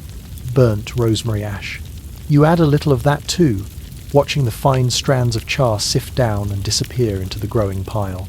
In front of you, in the dish, is a small mound of pale pink, red, and black. Now, the liquid. You unwrap the small glass vial. The glass is cool, smooth, slightly wavy where it has been blown by hand. When you open it, the smell rises out as if it has been waiting. Vinegar. Sharp. Piercing. It stings your nose, sends a twinge up behind your eyes, makes the corners of your mouth pucker without you intending it. You hold the vial over the powder. You tilt. Drops fall clear, glistening bubbles that puncture the soft dome of dust, then vanish inside it. You wait until the mound is just damp enough, then set the vial aside. You pick up the end of a small bone-handled spoon and begin to mix. The motion is slow, deliberate. You scrape the spoon through the powder, pressing it into the vinegar, dragging it back, turning it over. The grains resist at first. Each tiny shard stubbornly separate. Then the liquid starts to win, pulling them together into a thick, pasty sludge. The smell sharpens. Vinegar at the core, but now wrapped around something dusty and mineral. It smells a little like wet brick after rain, a little like crushed stone, a little like the bottom of an old well. When the mixture reaches the consistency of coarse mud, wet but still dense, clinging to the spoon, you stop. You reach for the folded linen cloth. The fabric is stiff but clean, smelling faintly of lye and sunlight. You wrap it tight around your index finger, twisting it until it fits like a little bandage, the weave rough under your skin. You dip that cloth-wrapped finger into the paste. You press down until the grit pushes back. The feeling is immediate, the abrasive particles digging into the loosened fibres of the linen, catching, snagging, packing themselves into the spaces between the threads. When you lift your finger, it is thickly coated in the gritty mixture. You bring it to your mouth. You part your lips just enough to admit the cloth. The first touch is to your front teeth. The paste meets enamel with a distinct sensation, cold, rough, and shockingly solid. You begin to move your finger, small circles, then back and forth strokes. You feel the grit scrape. It's not a gentle polishing, it's sanding. You can hear it, faintly tiny, rhythmic scratches that vibrate up through your jaw, coral and brick against tooth. Old sea body and baked earth working together to scour away whatever surface they find. The taste arrives a moment later. Vinegar, sharp and sour, spreads over your tongue. It burns a little along the sides of your mouth. Beneath that comes the chalky, dusty flavour of stone, ground coral, powdered brick, rosemary ash adding a faint bitterness at the back of your throat. Like the memory of a fire, you keep going. You press a little harder, You can feel the cloth's roughness through the paste as your finger moves along the curve of each tooth, reaching into the dip near the gum line, then sweeping back toward the edge. The abrasive particles wedge themselves into the tiny, natural irregularities of your enamel, then drag out again, taking stain and, increasingly, a microscopic layer of tooth with them. You work methodically across the row, from the front teeth out toward the canines, from the canines toward the molars. You angle your finger to reach the outer surfaces, then twist to touch the inner surfaces, your hand contorting into awkward, practiced shapes. The more you move, the more the paste breaks down, turning from a consolidated mass into a slurry of grit and vinegar and saliva that runs over your tongue and pools under it. You taste salt now, faintly, your gums. You realize that somewhere along the way a sharp grain has slipped beneath the edge of your gum line and cut the delicate tissue there. You taste the metallic sweetness of a little blood joining the mix. You do not stop. Among the elite, cleaning your teeth like this is less about health and more about appearance. The immediate result is what matters, that polished, gleaming surface when you do, on the rare permitted occasion, reveal your teeth. The cost, the slow thinning of enamel, the pain of exposed dentin, the future of crumbling edges belongs to another morning. You switch hands, wrap the cloth around the other index finger, reload it with the gritty mixture, and continue the slow, rhythmic scrubbing on the opposite side of your mouth. The repetitive motion becomes almost hypnotic. You sink into the sensations, the feel of grit scouring across hard enamel, the faint ache beginning to bloom in the underlying tooth as the protective surface is worn, molecule by molecule, thinner, the throbbing sting along the gum line where the sharpest particles have cut, the mixing of sour, bitter, mineral, and metallic tastes into a strange, alchemical brew that slides down your throat in reluctant swallows. You pause only to spit into the basin. The slurry that leaves your mouth is cloudy, streaked pink, swirling into the clear water before drifting downward in fading ribbons. You take a sip of fresh water from a separate cup, swish it around, feel it bump over the newly roughed surfaces, then spit again. You run your tongue over your teeth. They feel different. Smoother? Yes, but in an unnatural way, like glass that's been ground. There's a slight sensitivity there now, a whisper of pain when the cool air hits them, a small flare when your tongue presses too firmly. You pick up the small, polished mirror fragment nearby, just enough reflective metal to catch a glimpse. You part your lips. Your teeth do look whiter, brighter. The yellowed film of yesterday's food, wine, and sleep has been stripped away. Light catches them more cleanly now, sliding along edges made slightly sharper by your work. You notice a faint roughness at the tips where you've been most thorough. They were never meant to be treated like this. You press your lips closed again and breathe out through your nose. The scent of vinegar lingers in the air around your face. Your jaw feels a little tense from holding it at the right angle, from anchoring as your hand did its rough work. You unwrap the linen from your finger. The cloth is stained, streaked with greyish pink from the paste and diluted blood. When you skim a thumb along it, you can still feel the grit trapped in the fibres, little hard bodies still clinging to the weave. You rinse your mouth once more. Cool water, plain this time. You draw it in, swish it from side to side, then let it fall into the basin with a soft, hollow splash. You sit very still for a moment. You feel the inside of your mouth the way you might test a scraped knee with the gentlest tap of a finger. Your teeth are strangely bright. Your gums pulse with a low, complaining ache. The back of your tongue tastes faintly of stone and smoke. You know that commoners rarely bother with this ritual, that most mouths around you will carry the marks of neglect, stains, decay, the sweet sour odour of rot. You also know that among your own class, this particular drama plays out again and again. Women leaning over basins, grinding their smiles whiter with coral, brick and ash. It will look good until it doesn't. You run your tongue one last time over the newly scoured edges. There's a thrill in that slickness, in knowing that for now, you've matched the ideal, white, small, smooth enamel that when you allow it to show at all, will sparkle against the pallor of your lips. You close your mouth. From the outside, nothing has changed. Your lips rest softly together, your expression controlled, demure. No one will see the redness at the edge of your gums, the tender electric zing when something too cold or too hot touches your teeth. That duality, the polished surface, the hidden cost is its own kind of survival skill here. You rise from the stool, the floor feels solid under your feet. The air in the chamber is the same mix of cool stone and old fire. You have endured another small, necessary cruelty, calmly, competently, in service of an appearance that promises more than it reveals. You move toward the door, the faint, sour tang of vinegar and ground coral following you like a ghost, lingering in the quiet space you leave behind. You are seated at the high table. The great hall stretches out in front of you like the inside of a stone beast ribbed with blackened beams, filled with the restless hum of voices and the hot, smoky breath of the central hearth. Firelight licks at the shadows, turning faces into flickering masks and silver into dull, glowing pewter. The table in front of you is crowded. Trenchers of coarse bread, glazed platters piled with meat, bowls of stewed vegetables slick with fat. The air is thick with the smell of roasted pork, rich, greasy, a little sweet from honey dripping and smoking on brown skin. There's the darker, iron tang of beef, the earthy musk of onions, the sharp lift of garlic, warm yeast from fresh loaves, sour notes from spilled ale. All of it rolls over you in heavy, invisible waves. Your stomach reacts before your mind does. Deep inside, below your ribs, something tightens and folds in on itself, a slow, hollow twist. It's not the sharp pain of actual injury. It's a pulsing, internal tug, an emptiness that has weight. You haven't eaten more than a few bites in days. A small piece of bread here, a sip of broth there. Enough to keep your hands from trembling, not enough to answer the low, constant call of your body. You rest your hands lightly on either side of your trencher.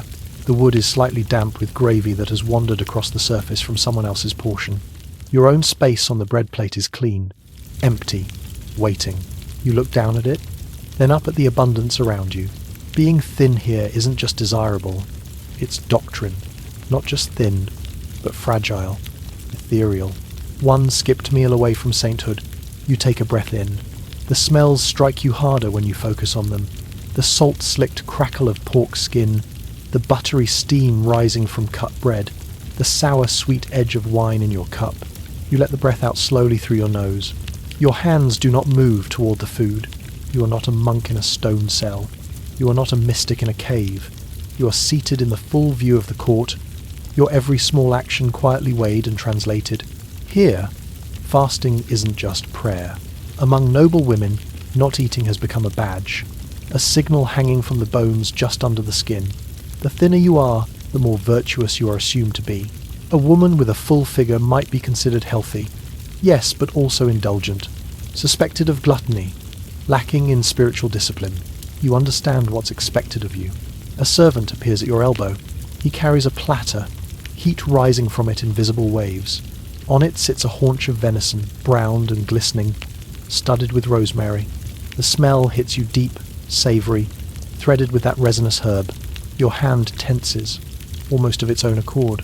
You could reach, cut off a slice, let the juices run over your tongue, feel your belly relax for the first time in days. Instead, you shift your fingers an inch back from the edge of the trench. You incline your head, the smallest fraction, a gesture of refusal. The platter moves on. Your hunger doesn't. It sharpens. For a moment, the hall narrows.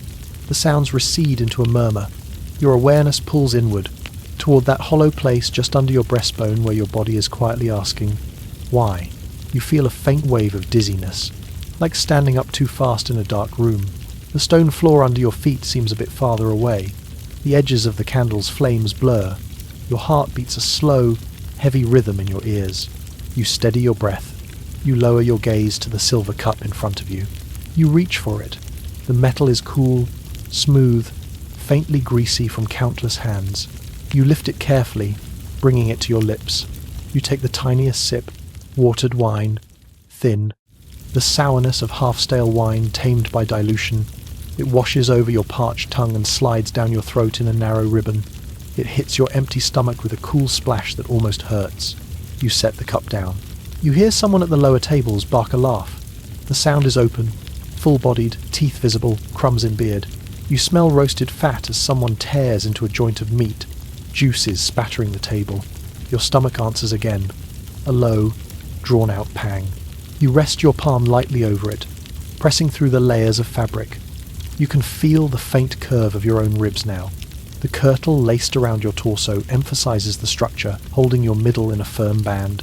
Fasting in this world isn't just some private discipline. It's theatre.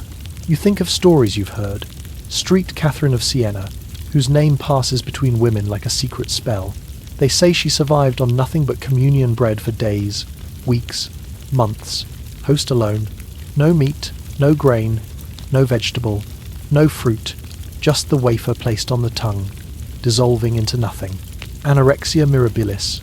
The scholars will call it centuries from now. Miraculous lack of appetite. Here and now. It is venerated.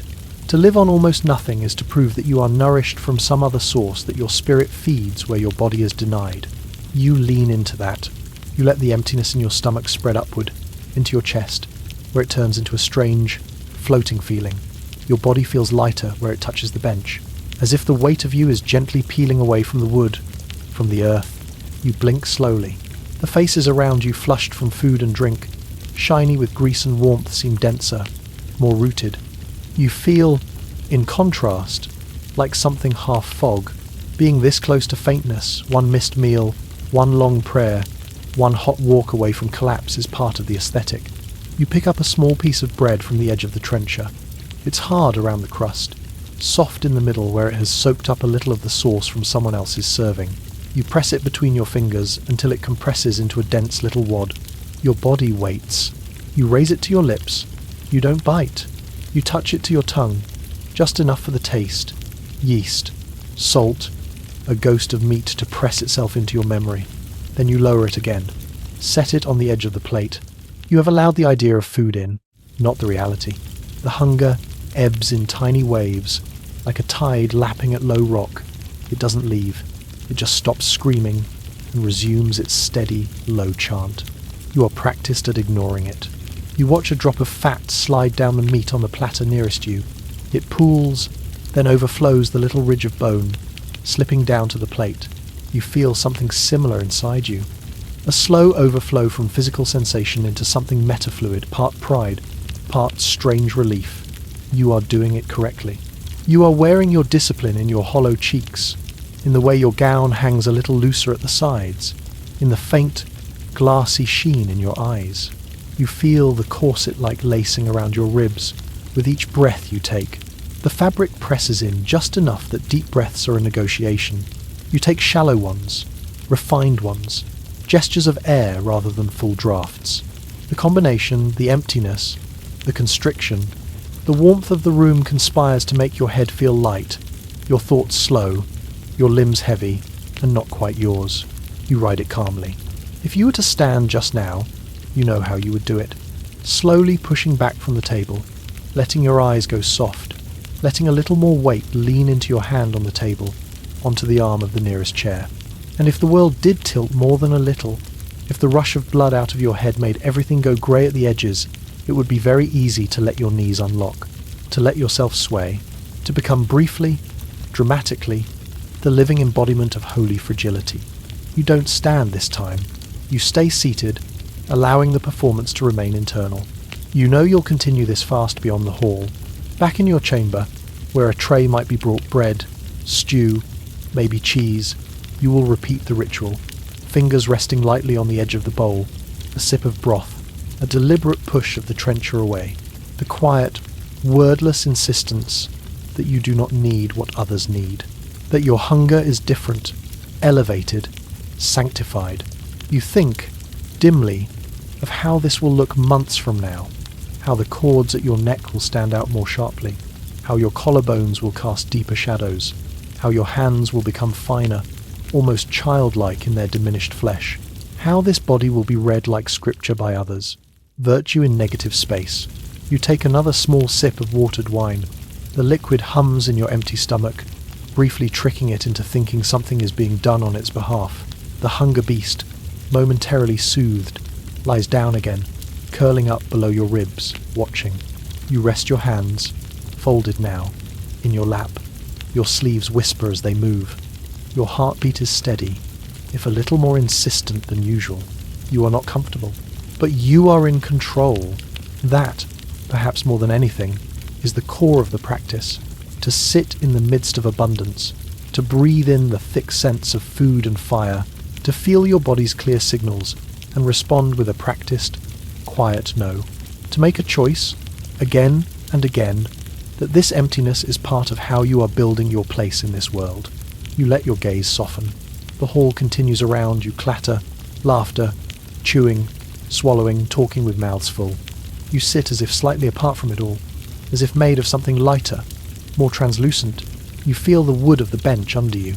You feel the pull of the laces around your ribs. You feel the slow ache in your stomach, the faint thrum in your temples, the way your body sways almost imperceptibly in time with your heartbeat. You feel all of it, and you remain very, very still. One skipped meal away from sainthood, or from collapse. In this age, the line between those two is perilously thin, and you have learned to walk it with a strange, measured grace, hungry, hollow, ethereal, and, in your own quiet way, utterly, defiantly present. You feel the veil before you see it. Its weight settles across the top of your head, first a slow, deliberate pressure, like a hand easing down onto your skull. From there, it spills over, sliding along the sides of your face, brushing your ears, then dropping in a thick, muffling curtain over your shoulders and upper back. The fabric is heavier than it looks. Layers of fine linen, maybe a thin gauze of silk atop it, all pressed and folded until it lies in smooth planes. When it touches your skin, it's cool at first, then quickly warms, trapping a shallow layer of air against you. A small, private climate. Close, humid. You breathe. The air you draw in smells faintly of soap and starch, with an undercurrent of wool and your own skin. Under the veil, everything is softer, quieter. Sounds from the corridor, the scrape of boots, a woman's laugh, the distant bark of a dog in the yard reach you as if through a wall of water. You are not alone, even when no one speaks. You feel, as surely as you feel the veil, the presence at your back, a few steps behind, never touching, always there, the chaperone, an older woman, bound in her own layers, eyes sharp even when her mouth is bored. You don't have to see her to know she is watching. She is the physical embodiment of what the whole culture expects from you. Supervision made flesh. You lift your hand slowly, fingers brushing along your jaw until they reach the line where the veil lies flat against your temple. You test it. Just a small, outward press. It doesn't move much. Pins anchor it to the coif underneath, a closer, tighter cap that clings to your hair, pulling it back, hiding it. Under that is the braiding you did earlier, each strand woven close to the scalp, then coiled and secured so that not a single lock escapes. Visible hair is temptation here. Loose hair is rumour. So you keep yours wrapped and bound and hidden, your scalp faintly aching from the earlier tug of comb and braid and pin. That ache has become a steady background hum, a reminder that your own head has been turned into a kind of reliquary, precious contents sealed away from sight. You drop your hand back to your lap. You are sitting on a bench in the solar, away from the drafty chill of the hall, near a window that lets in a muted square of pale light. Dust floats lazily in it, slow spirals you can track without thinking. The rest of the room sits in a soft half-shadow walls lined with tapestries. A chest, a carved chair no one uses. You are dressed carefully. The gown is rich but modest, heavy fabric in a deep, subdued colour, the neckline high enough that no skin shows at the collarbone, the sleeves long enough that even your wrists are veiled in cloth. Beneath it, there are more layers, chemise, kirtle, perhaps a fitted undergown that shapes your torso. Each one adds its own weight. You feel the total of it on your shoulders. You straighten under that weight, letting your spine stretch up as far as the stays and laces allow. You set your shoulders low but square, your chin level. Your hands rest neatly folded in your lap, fingers laced lightly, palms warm against each other. In the Middle Ages, a beautiful woman isn't just physically appealing. She has to look and act like she has never even heard of sex. And if she is married, ideally, she still seems virginal. The standard is ridiculous, ethereal and untouchable, graceful but completely innocent, mysterious but also morally transparent. You are expected to be a walking contradiction in a really expensive dress. You tilt your head a fraction, feeling how the veil drags with the movement. It pulls at the pins slightly, tugs at the coif. That small resistance guides you towards stillness again. The veil wants you to be careful, to move in long, slow arcs instead of quick, sharp turns. You comply. Your posture, your clothing, your behaviour, all of it is shaped to echo a single prototype, the Virgin Mary. You've seen her image enough times, in paintings in the chapel, carved into creaking wood, illuminated in manuscripts, always the same, head covered, face serene, eyes lowered or lifted, but never in direct, challenging gaze, body swathed in layers that hide any hint of shape, as if her physical form is merely an inconvenient vessel for something holier. You are meant to resemble her as closely as your human life allows. You are in the garden now. You're walking along a gravel path between trimmed hedges and herb beds, the fresh green scent of crushed thyme and damp earth rising with every step. The sun is out, but it touches you indirectly, filtered through linen and wool, bouncing off white walls and pale stone. You feel the tug of your skirt as it swishes around your ankles, a slight drag where the hem catches on a stray twig or uneven stone. Your steps are small. The weight of the gown and the narrow cut of the skirts make large strides awkward, so you glide. Your veil, warmed by your own head, now holds the faint sense of whatever you've passed. Rosemary when the wind shifts, a whisper of rose when you near the bushes, a hint of smoke if someone has burned brush nearby. You are not alone here, either. Behind you, in rhythm with your own steps, but just slightly off, is the chaperone's footfall, a little heavier, a little slower, a reminder. You do not run ahead. You do not bend to pluck flowers with abandon, gathering your skirts to your knees. You move like someone carrying something fragile and sacred in her chest that must not be disturbed. You approach a small group of people, men and women, standing near the low stone wall that edges the orchard. You feel their attention pivot in your direction, subtle but real, the way a field of sunflowers might turn toward the same shaft of light. You become acutely aware of your body, of how much skin is showing, almost none, only your face, pale within its linen frame, a glimpse of hands if you choose to unfold them from your sleeves. The laws, both written and unwritten, regulate even that. In some towns and cities, magistrates and clerics have written down exactly how much neckline an unmarried woman may show, how long her sleeves must be, how much fabric counts as decency. More cloth equals more virtue, at least in theory. You join the fringe of the group, letting your presence be felt but not announced. You do not speak first. You let the others' words flow around you, a steady stream you can step into or remain apart from. You stand with your shoulders slightly angled inward, as if turned half toward the people and half toward some invisible inward horizon. This is part of the performance too, to seem present but not eager, friendly but never bold. Your gaze follows the pattern. You don't stare openly. You let your eyes rest softly on the space between people's faces or on the ground a few feet in front of you. If someone addresses you, you lift them just enough to show attention, then lower them again, as though direct eye contact might be too intimate. You feel the veil shifting slightly with each small turn of your head, the edge brushing against your cheek, reminding you where the boundary is. Every now and then, a stray hair itches beneath the coif and veil. You feel the tickle near your temple, a tiny, rebellious sensation. In another world, you might reach up and tuck it back, or even let it escape. Here, you ignore it. To disturb the layers would risk exposing a wisp, a curl, a soft, bright line against white.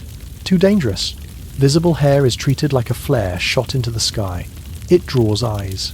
It invites comment. It suggests that you are not fully under control of yourself or under the control of those who should be guarding you. You breathe in, slow, through your nose. The air is cool. It carries the faint sweetness of distant blossoms, but through the veil, every scent is slightly softened. You let your breath out again, feeling your ribs move against the lacing beneath your gown. You are constantly being watched, not always with suspicion, sometimes with admiration, sometimes with idle curiosity, but always with an undercurrent of judgment. Are you enough like Mary? Enough like the ideal? Are you untouched enough? And if you are married, do you still perform untouchedness convincingly? You remember the whispered stories, the warnings pinned to other women's names, the girl whose neckline was deemed too low. People said she invited sin. the one whose laughter rang too loudly in the courtyard. They said it hinted at looseness. The widow who let her hair fall loosely even once. They said she was hungry for more than grief. You are careful. You feel the tension of that care as a thin line running from the back of your neck down your spine, never painful, always present, like the tautness of a bowstring that is never quite released. Later, you are in your chamber again. You sit on the edge of the bed, the straw-filled mattress creaking softly beneath your weight. The room is dimmer now, the light outside fading to the colour of cooled ash. You reach up, fingers finding the first of the veil pins. You slide it free. A small relief blooms immediately where it sat, a release of pressure on the scalp. You do the same with the second, the third. The veil loosens, its weight slumping a little, no longer so tightly anchored. You lift it off. The air on your head feels startling, cool and light against the fine baby hairs along your hairline, the places where the coif ends and your skin begins. You set the veil aside, then peel off the coif itself. Your hair spills free. Not dramatically. It's been braided and coiled too tightly for that. But you feel the braids relax against your skull, less bound, less constrained. You reach back and tug out the pins, one by one, feeling each small clink as metal leaves hair. When the last is gone, you run your fingers through the length, slowly. You feel the texture, the slight dryness from powders and lack of frequent washing, the softness at the roots, the gentle pull at places where it's been under tension all day. You scratch lightly at the scalp, and the sensation is almost dizzying in its pleasure. This is the only place, the only time, your hair exists as fully yours, unseen, unjudged. You sit like that for a moment, head bowed, hair falling forward like a curtain, feeling the absence of the veil as acutely as you felt its presence earlier. You have spent the whole day being an ideal, pure on display. You have moved like someone who has never heard a coarse word. You have smiled like someone whose body is always second to her soul. You have worn layers designed to erase your outlines, your warmth, your humanness, and replace them with an image. You lie back on the bed. The mattress rustles. The smell of straw and old linen rises up. Your hair fans out beneath your head, free from pins and fabric, an unseen halo no one will police. You feel the weight of your own body, fully, now that you are horizontal. The press of fabric against your sides, the warmth pooled under your back. You feel your chest rise and fall, unobserved. You are still in this world, with its rules and its watchful eyes. But in this small pocket of time, in this private space, you let the virgin ideal rest on a chair with the veil, the coif, the folded, perfect gown. You keep only what you choose, the calm posture, the slow breath, the sense of your own quiet presence fully contained within your skin. You close your eyes. The tension melts, inch by inch, from your neck, your shoulders, your jaw. You are no longer a symbol, a standard, a model pressed into the shape of a saint. You are just a person, lying on a bed, hair loose, heart steady. You feel the safety in that. And as you drift towards sleep, you carry one skill with you, the knowledge of how to move through a world that wants you to be pure spectacle, while keeping some small, solid part of yourself entirely your own. You step out into the courtyard and feel the light hit you. It's not gentle light, no soft, filtered glow. It is direct, white, almost brittle sun that has burned off the morning haze and now lays itself across the stone like a flat, hot hand. Under your shoes, the flagstones are already warm. You feel the heat come up through the thin leather, seeping slowly into the soles of your feet, then upward into your calves.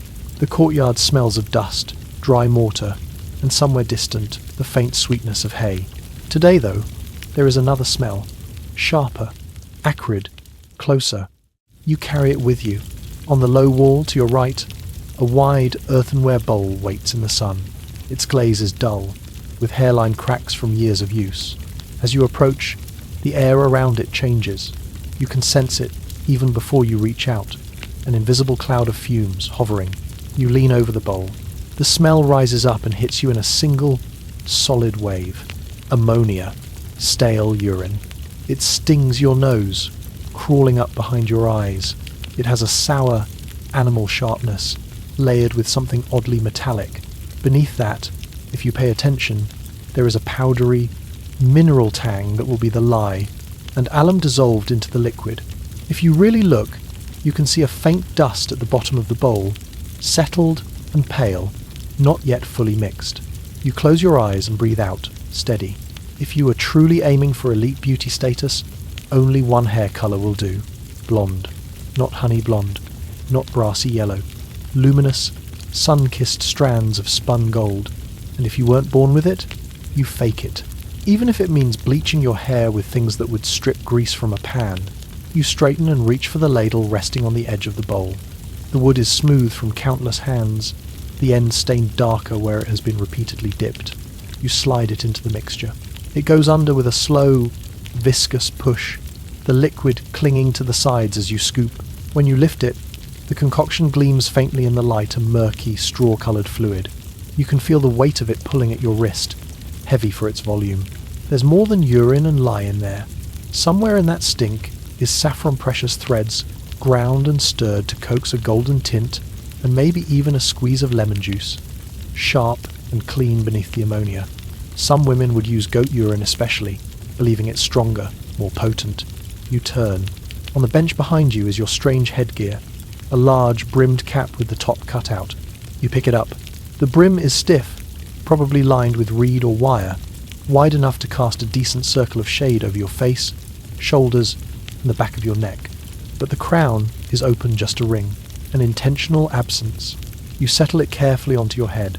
The brim hugs your temples, sitting just above your brows. Your scalp is exposed through the opening, hair already loosened from its usual braids, combed out so it falls freely over and through the ring.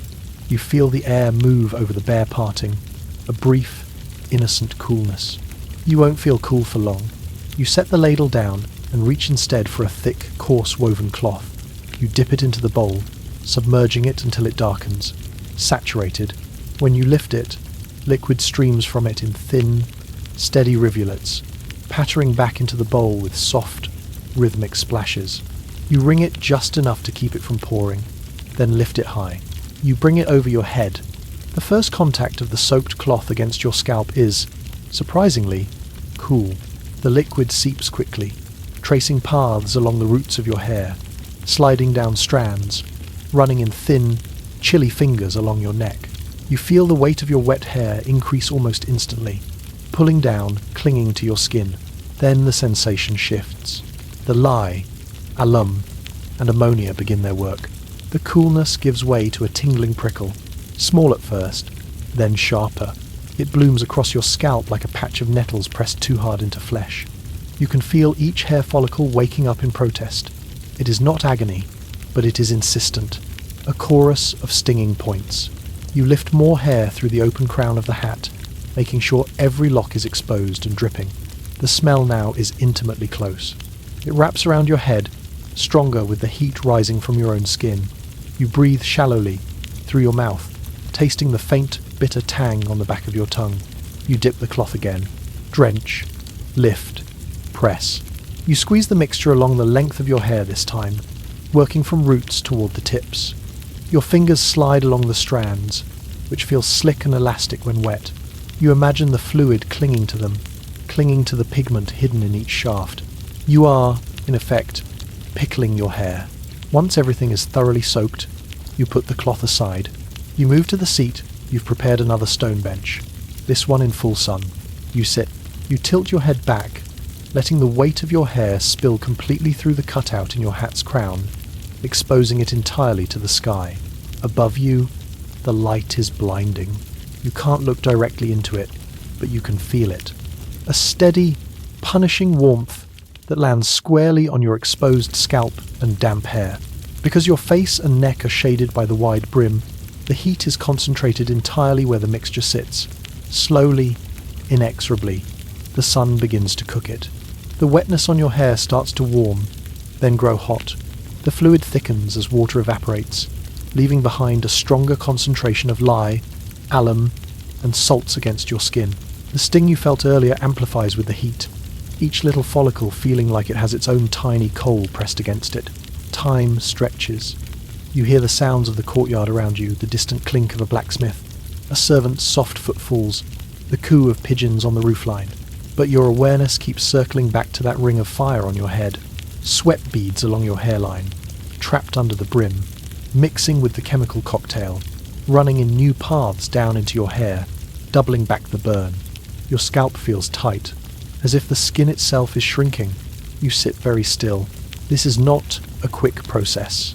Women would sit like this for hours, faces shaded, hair bared to the sky, letting the sun coax the mixture into the strands. You can imagine the slow alchemy taking place. Pigment inside the hair shaft, attacked by alkaline lye, by alum, by the uric acid in stale urine. The natural colour weakened, leached out, replaced with something lighter, more brittle.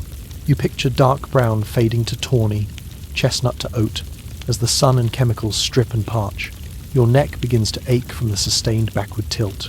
You shift, just a little, enough to relieve the strain without disrupting the careful drape of your hair. The brim of the hat presses more firmly against your forehead as you move. Another ring of pressure. The smell seems to intensify with the heat. The ammonia fumes climb, slide under the edge of the brim, sting your eyes. You blink, tears gathering reflexively, then drying almost immediately in the hot air. Your scalp is fully in that strange place now, beyond stinging, into a kind of humming numbness. Not because the pain has gone, but because your nerves are overwhelmed, their signals blurring into a single, constant background roar. You notice something else. As the hair dries, it changes in your fingers. You reach up and lightly pinch a lock between thumb and forefinger. The strand feels rougher now, less silky, more like twine. The surface has lost its natural slip. Instead, there's a faint rasp to it, a texture that suggests the cuticle has been roughed up, its protective scales lifted or eaten away. You roll it gently. It almost squeaks against your skin, like dry straw. You let it go. The sun crawls slowly across the sky. The shadow of the wall shifts inch by inch. The stone beneath you grows hotter, radiating warmth up into your legs and back. The hat's brim keeps your face surprisingly cool in contrast. A strange dissonance. Your brow comfortable, your scalp smouldering. You think, idly, of what this will look like when it works. When you go back inside and rinse your hair in clean water, the smell will finally lessen. When you comb it out and let it dry completely in the still air of your chamber, you will see it. The dulling of the original colour, the emergence of lighter strands, especially where the sun hit hardest at the crown. Not the soft, healthy shine of natural blonde. Something harsher, paler, yes, a brittle, uneven gold like faded straw or old rope left out in the weather. But in this society, that's close enough to the ideal to count. If you are truly aiming for elite beauty status, you endure this, again and again. You sit in the heat, under the sting, breathing shallowly through the ammonia, because the reward is to walk into the hall with hair that catches the candlelight differently, lighter around your face, more luminous under your veil. You stay until the mixture is no longer wet at the roots. You know the feeling, hair gone stiff, almost crunchy. If you touched your scalp now, your fingertips would come away with a faint chalky residue from whatever crystals have dried there. You rise slowly. The world sways for just a second, the combination of heat and the constant upward tilt making your blood feel sluggish. You steady yourself with a hand on the bench. The hat comes off first. You lift it carefully, making sure not to snag your altered hair on the edges. Cool air rushes over your scalp, feeling almost sharp after the suffocating warmth. The little currents sneaking through the courtyard pat your burnt skin, making the nerves flare once more before starting. Finally, to calm, you gather your hair forward with both hands. It feels lighter in some places, heavier in others, where the ends still cling to dampness. You bring a lock around into your field of vision. Already, you can see a difference. Near the crown, where the sun and mixture have had the longest and closest contact, the colour has shifted, not dramatically yet, but noticeably. The dark has lost some of its depth, replaced by a more muted shade. Underneath, if you tilt it, faint golden threads catch the sun. You twist it gently. The strands do not fall back with their usual weight. They hold the twist like dry reed, reluctant to unfurl. You lift your hand and lay that lock back over the rest. You know, as surely as you know the roughness under your fingers, that you've traded strength for show. that you will find more broken hairs in your comb in the weeks to come, that you've nudged your scalp closer to burns than health. But you also know how the transformation will be read. You imagine the sideways glances. How did she get so fair? You imagine the whispered credit given not to the lie or the urine, but to nature, to fortune, to some imagined inner radiance.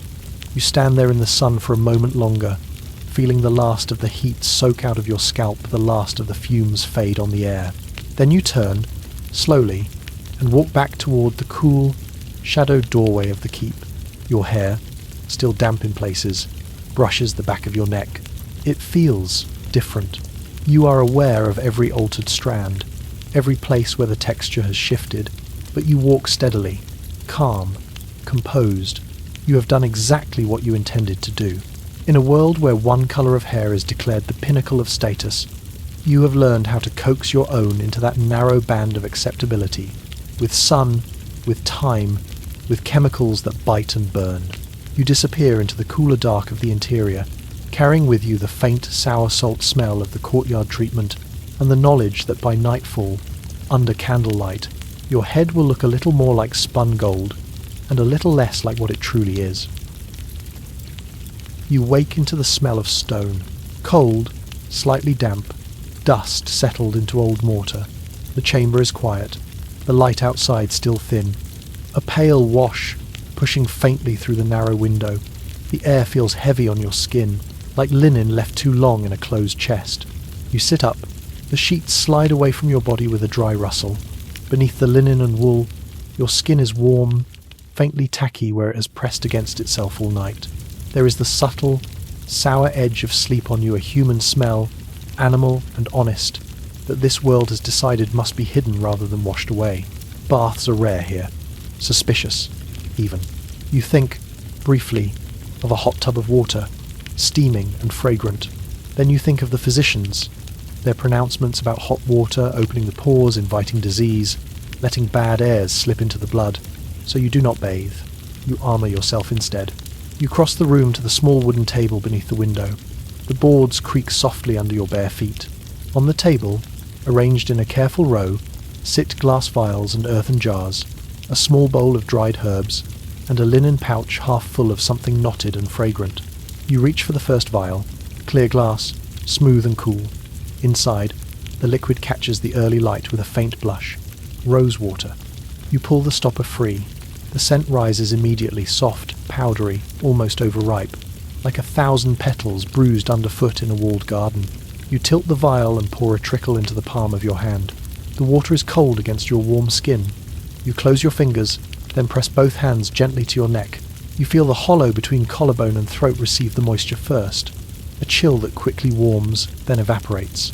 You press your hands upward and outward, along the sides of your neck, behind your ears, across the top of your chest, just above the linen of your chemise.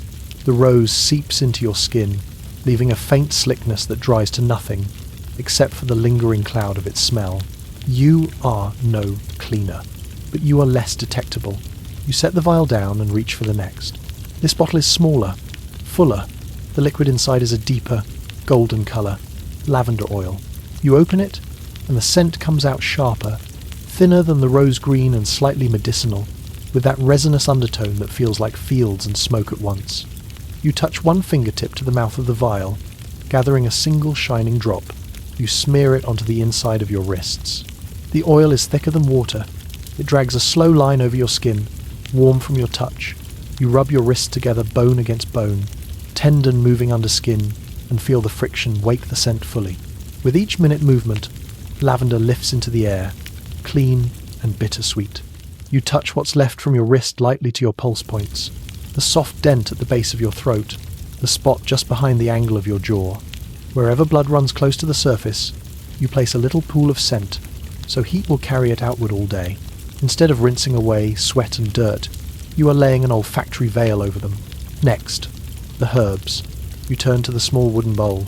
It's filled with dried leaves and small, brittle twigs, mint, marjoram, thyme. When you bring the bowl closer, you can smell their mingled lives. The cool sting of mint, the warm, peppery sweetness of marjoram, the dry, savoury rasp of thyme. You pinch a small handful. The texture is rough and fragile, The leaves crumble between your fingers, releasing a fine, dusty powder that clings to your fingertips and floats briefly in the air.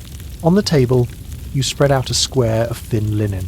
You drop the herbs into its centre, little green-brown shards, stems, crumbs. You fold the fabric over them, corner to corner, then again, until you have a small, lumpy parcel. With a narrow ribbon, you tie it shut, pulling the knot firm until the bundle holds. You lift it, weighing it in your palm. It's light, but not insubstantial. It has texture, edges, a presence. This is your sachet. You set it aside and make another. Pinch, crumble, pour, fold, tie. As you work, the air around you becomes more complex. Rose at the base, lavender weaving through, herbs brightening the edges, their dry, green voices rising to meet the sweeter scents, cutting them, making them sharper, more alive. When you have 3 or 4 sachets, you carry them to the chair where your undergarments rest. Your chemise is already on. Over it waits your cot thicker linen or fine wool shaped closely to your body. You lift the cot and slide your hand into the space where it will cling to your ribs. You tuck one sachet into the lining there, just under where your breast will sit when you're dressed. The thought of it makes you aware of that part of your body warm, private, usually pressed against fabric all day. Now it will be pressed against something else as well. A little knot of leaves, sharp edges and stems scratching faintly through the cloth. You grab another sachet. This one goes lower, tucked into the band at your waist, where bodice will clamp down over it. It will sit against your stomach, moving with your breathing, kneading scent into the cloth that touches your skin. A third you slide into the sleeve, near the elbow, where the fabric folds and creases, catching sweat and movement. You are turning your own clothing into a kind of moving garden. When you put the cot on, the herbs meet your skin. You pull the garment down over your chemise, feeling the familiar compressing hug as it settles into place. The sachets shift, roll, then lodge themselves. One presses gently into your left side, just under your arm. Another nudges against your belly when you tighten the ties. The herbs inside them scratch softly through the linen, a constant, irregular touch, dry and slightly coarse. As your body warms the herbs, your heat wakes their scent, mint first, sharp and cool, coming up into your nose with each deeper breath. Then thyme, earthy and dry, with a hint of something bitter, marjoram, softer, sweetening the mix. You roll your shoulders experimentally. The sachet at your ribs shifts and resettles, edges catching, then smoothing as the cloth glides over your skin. It's not comfortable, but it is effective. You reach now for the small metal object on the table, a pomander, a pierced ball of silver, no larger than a small egg, hanging from a delicate chain. You click it open with your thumbnail. Inside, a piece of sponge or loose wool sits, already darkened with spiced vinegar. You lift it to your nose. The scent is sudden and aggressive. Vinegar again, the same sharp acid you used earlier for cleansing, but this time tangled with cloves, cinnamon, maybe a curl of dried orange peel. It bites and soothes at the same time, like a slap followed by a warm hand. You close the pomander and fasten the chain to your belt. It dangles at your hip, a small, rhythmic weight that taps your thigh as you move. Later, when you're forced through the rank press of a crowd, or past an open gutter, or through the foul air of a sick room, you will be able to snatch it up, hold it beneath your nose, and breathe in your own portable refuge. For now, it's simply part of your layered defences. You begin to dress fully, layer by layer, weight by weight. Every time you pull fabric around you, the scents trapped in your underlayers stir. The herbs brush, the oils warm, the rose water on your neck is pressed deeper into the fibres of your chemise. Your nose adjusts. At first, each smell was distinct. Now, they blend. Around you, the chamber is transformed. The cold, stony air has been overwritten by your perfumed armour. You smell like roses crushed in a book, like lavender hanging from rafters, like herbs, bundled and forgotten in pockets and drawers. You run a hand down your side, over the place where the sachet sits. You can feel its small, bumpy outline under the gown. You press it lightly, releasing a stronger puff of scent from the warmed herbs. It leaks up through the layers, a private reassurance that, Even in an age of sweat and unwashed wool and fear of water, you have carved out a space around yourself that feels bearable. Defended, you fasten your last laces, settle your outer gown, you stand for a moment, breathing. The fragrances don't clean you, but they rearrange the experience of your own body. They give you a buffer between your skin and the world, a thin but persistent cloud that moves with you, softening the rank edges of medieval life. You are ready now.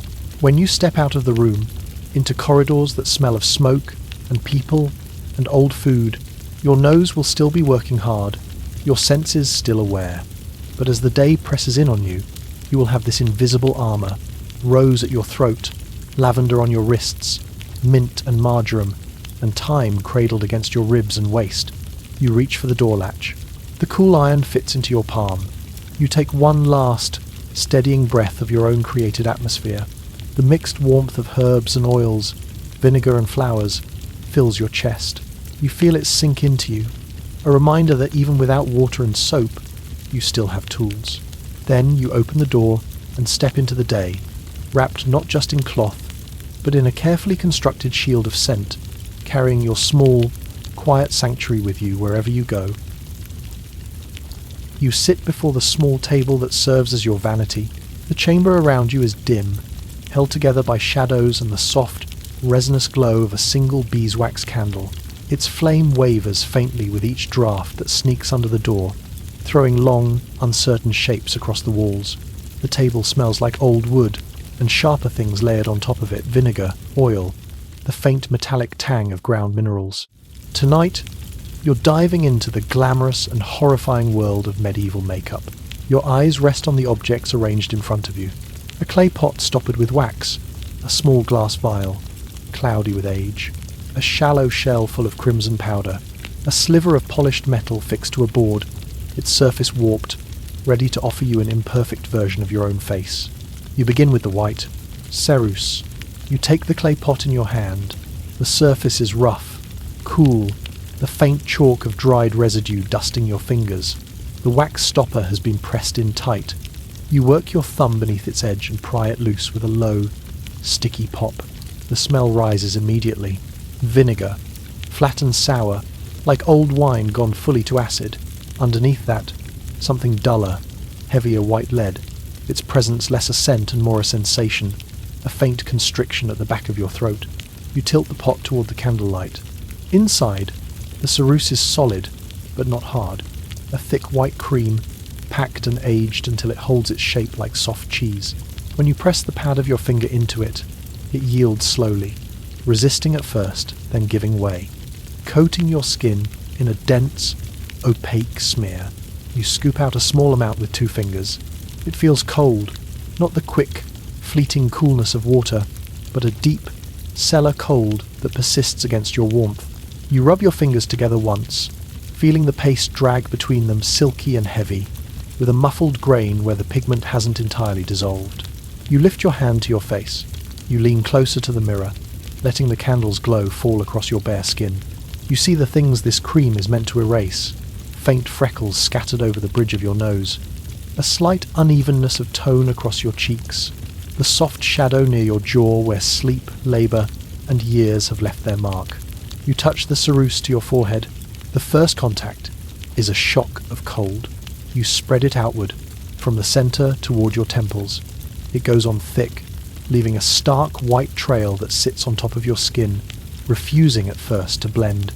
You work it gently, in small, rhythmic strokes, until it begins to smooth and level, sinking just enough into the fine lines to fill them. You reload your fingers from the pot, over the bridge of your nose now, down the sides, across your cheeks. Each movement replaces your natural colour with a uniform whiteness.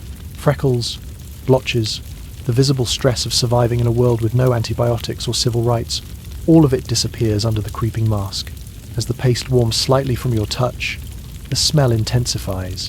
Vinegar clings to the air, mixing with the faint honey smoke of the candle into a strange alchemical fog.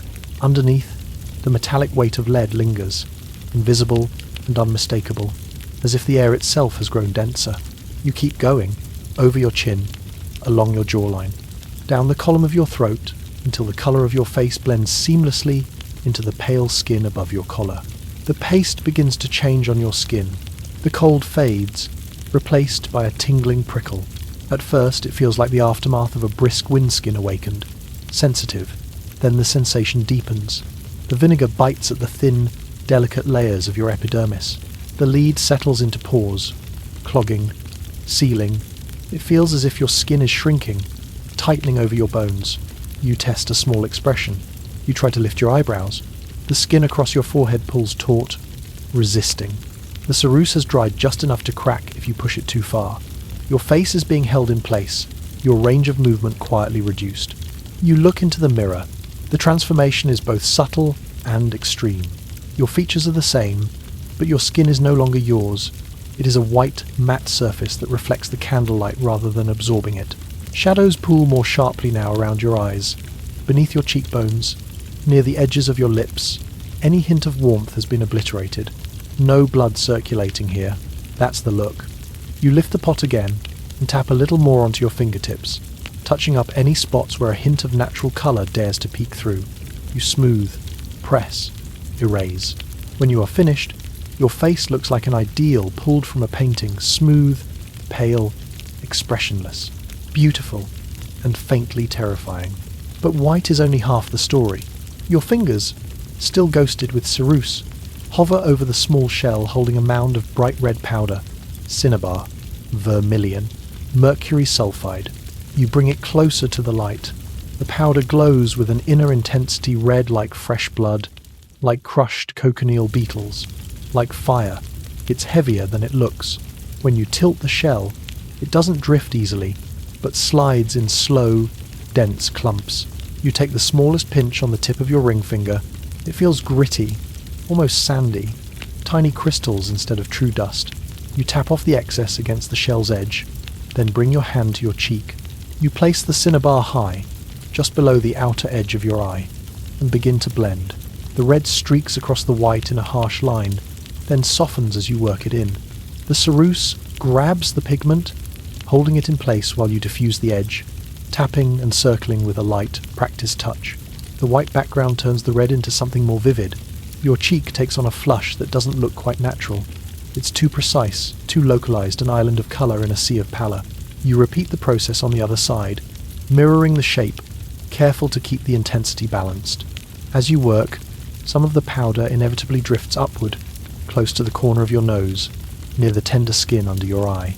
The fumes of mercury are not something you can truly smell, but you feel a faint, metallic tang at the back of your throat, an edge that wasn't there before. Your eyes sting just a little more, the way they do when you've been too close to smoke. You sit back. You study the result. Ceruse has given you the deathly blankness, the pure canvas of holy, aristocratic skin. Cinnabar has restored, strategically, the illusion of life, a tightly controlled, feverish blush that implies youth, delicacy, passion, held firmly in check. You know, somewhere in the quiet part of your mind that never quite surrenders, what both are doing. The lead in the ceruse doesn't just sit on your skin. Over time, it will seep in, slowly poisoning you, drying and cracking the surface, yes, but also moving deeper, into blood, into organs, into nerves, numbness in the fingers, tremors, a grey dirtiness in the complexion once the mask comes off. The mercury in the cinnabar is no kinder. It seeps too, through thin membranes, through barely, their cracks in skin. It can make hands shake, thoughts blur, moods careen. It can rot through jaw and teeth from inside. But here, now, in this dim chamber, those futures are abstract. The present is all you can feel. The low, pervasive burn beneath the ceruse, like a sunburn sealed under a coat of plaster. The faint, chalky tightness when you move any part of your face. The dry tingling at the corners of your nostrils, where the vinegar lingers. The echo of grit on your cheeks. The cinnabar crystals sitting on top of lead like embers on ash. You dip a clean cloth into the small bowl of water at your side and wring it out until it's just damp. Gently, you wipe the edges of your lips, removing any accidental smear of white that has made them disappear completely. Your natural colour shows through a muted, subdued rose. Against the white, it looks more vivid, more deliberate. You press your lips together once, feeling the strange, velvety drag of lead paste against lead paste. In the mirror, your mouth becomes a clear focal point in the otherwise vacant stillness of your face. You are, in this moment, the very image your culture demands. Skin that looks too perfect to be alive. Cheeks that suggest health in a way that doesn't require actual health. Eyes made larger by the contrast of shadow around them and the starkness of the white beneath them. You take a slow breath in through your nose. The air carries the faint bitterness of metal, the flat edge of vinegar, the sweetness of beeswax. You breathe it out again, carefully, so as not to crack the drying ceruse. You've turned your face into a mask using ingredients that, in another life, you'd keep locked away from your body. Lead, mercury, vinegar, powdered stone. Here, they are tools. You know how to handle them. You close the pot of ceruse, pressing the wax stopper back into place. You tap the last of the cinnabar from your fingertip into the shell. You wipe your hands slowly, thoroughly, on the square of cloth until no visible trace of white or red remains, though a faint tackiness clings to your skin. You look once more into the little mirror. Beyond the pale mask, beyond the carefully painted blush, beyond the glassy stillness the lead has imposed on your expression, you can still see your own eyes. They blink. They move with a softness that the ceruse can't quite freeze. You hold that contact for a moment. Then you rise from the stool. The gown you will put on will add its own weight. The hall you will walk into will judge the result only by its surface. They won't feel the burn. They won't smell the vinegar that lingers on your skin. They won't know how it feels when, hours from now, you finally wash this off and see the red, irritated flesh beneath. They'll only see what these toxic cosmetics were always meant to show. Perfection at any cost. You move toward the door, your face a smooth, shining lie that you've learned to paint on with calm, steady hands, fully aware of what sits beneath it, and fully in control of when and to whom you'll ever let it be seen. You stand at the edge of the great hall, just outside the circle of noise. The room is alive with sound laughter thrown like stones across the tables, wooden cups striking boards in a clumsy rhythm, the low murmur of a dozen different conversations sliding over one another. The central hearth snarls and settles, throwing up sparks and a heavy, resinous heat that makes the air shimmer. You stay near the wall. From here, the heat reaches you more gently. You feel it on the front of your body, a soft warmth on your shins and hands, while the stones at your back hold a faint, deep chill. Between those two temperatures, warmth in front, coolness behind you, find a narrow band of balance. Welcome to the age of the sickly look. Here, everyone wants to appear one fainting spell away from sainthood. You let your weight sink into one hip, allowing your body to tilt just slightly. Your spine curves as if the simple act of remaining upright is an ongoing negotiation with gravity. Your head dips forward by a fraction, so that your gaze travels upward from under your lashes. You are neither rigid nor fully relaxed. You are fragile. At least, that's what you're performing. You feel the emptiness in your stomach first. A hollow, sallow ache just beneath your ribs. It's been there all day, a kind of patient tenant. You fed it only enough to keep your hands from trembling a corner of bread, a sip of thin broth, not enough to fill it, certainly not enough to quiet it. The hunger is not an accident. It is part of the craft. Lightheadedness from fasting does some of the work for you. When you stand for too long, as you are now, the edges of your vision grow soft. The world seems to slide slightly when you turn your head. Your muscles feel just a little delayed in their responses. You breathe slow, shallow breaths. The laces of your gown help enforce this pressed firmly around your torso. They hug your ribs and refuse to let your lungs expand fully. The combination of tight fabric and empty stomach creates a curated weakness. You are engineering delicate. But it's not just the body, it's the face. Before you stepped into the hall, in the dim privacy of your chamber, you prepared it like a painter prepares a panel. You remember the bowl of water. You remember the 2 spoons you placed into it, metal cold from night air, submerged until the chill worked itself into the handles. You remember lifting them out, one at a time, droplets sliding off, and pressing the backs of them against the delicate skin beneath your eyes. You feel it again now in memory, that initial shock of cold, the way it made the thin flesh there tighten immediately, then tingle, then almost ache. You held the spoons there, unmoving, letting the cold sink in, numbing the area, encouraging the tiniest swelling when you removed them. A subtle puffiness that catches the light differently. The beginnings of a bruise without the pain. The foundation laid, you reached for berries. Crushed in a small wooden mortar, their scent was sharp and a little wild tart, sweet, faintly wine-like. When you dipped your fingertip into the pulp, it came up stained dark, almost black-purple, with tiny bits of skin and seed clinging to the pad. You brought that stain to your under eye. The first dab felt moist and cool, a wet whisper against skin, already chilled by the spoons. You pressed gently, patting rather than rubbing, building up a faint half-moon of colour that deepened the natural hollow there. You blended the edge outward with a clean finger, until it looked less like paint and more like sleeplessness. Then the other side, matching the colour, the shape, the intensity, making sure no one could suspect artifice. The effect, when you leaned back and looked into your warped little mirror, was deliberate exhaustion. Dark shadows under the eyes, as if you had been up all night in prayer or worry. Consumptive glow was fashionable. Not glow like health, glow like fever. You touched a bit of the crushed berry higher on your cheeks as well, but only near the tops, close to your eyes. A faint flush, as if blood rises there only reluctantly, creating high spots of colour on a pale field. Now, you wear that face into the hall, you feel the berry stain dry as a thin film. There's a slight tightness when you smile, a stickiness when you blink that reminds you of the fruit layered there. The smell of it lingers very faintly when you exhale, an echo of ripe sweetness beneath the smoke and sweat of the room. You run your tongue once, unseen, over lips that you allowed only a whisper of tint.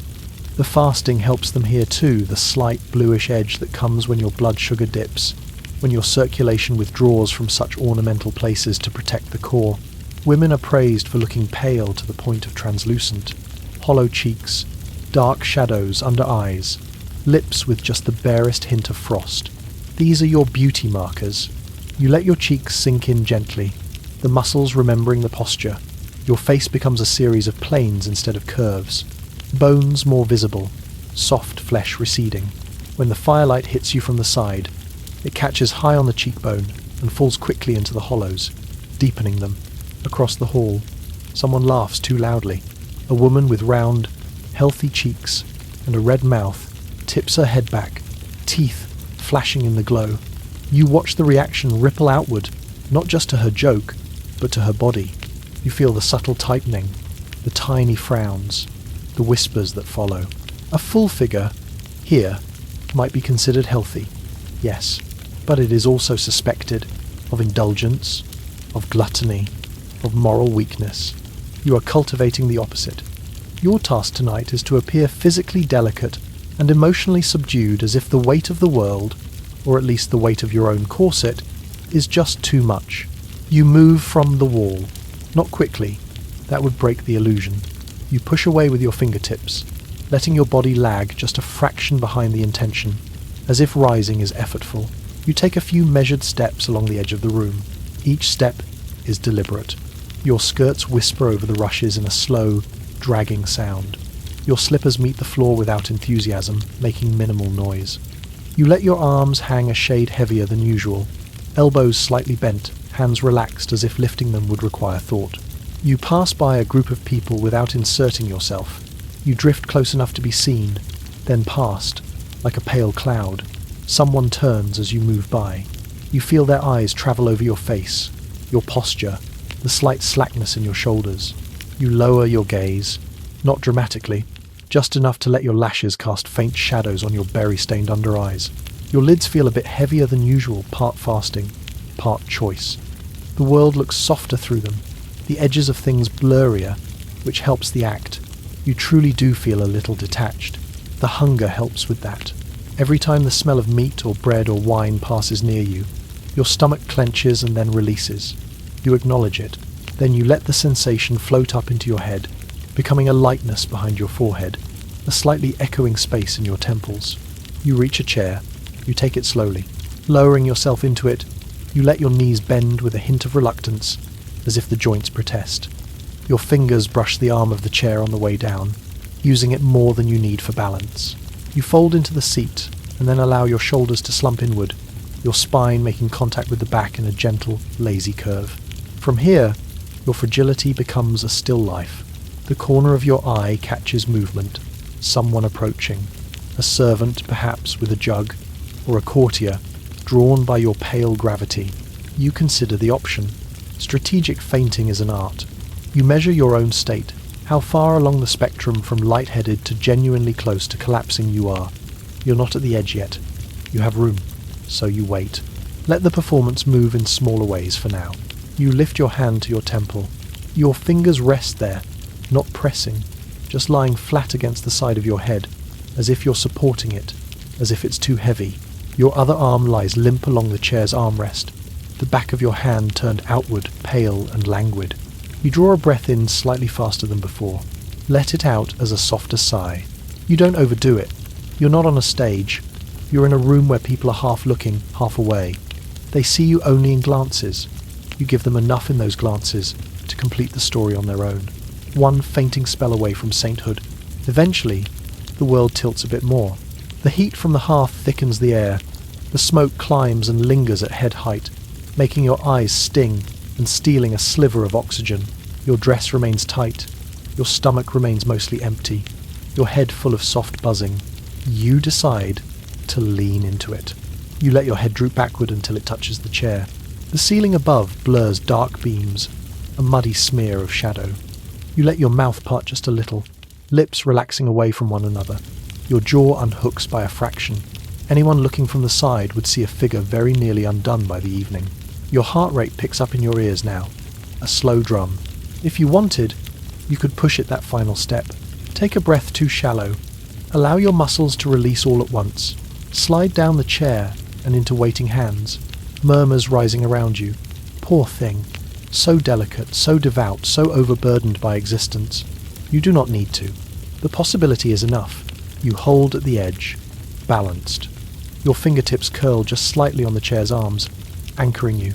You lift your head after a moment, slow as if pulled up against gravity's stronger than usual hand, and settle back into that earlier posture.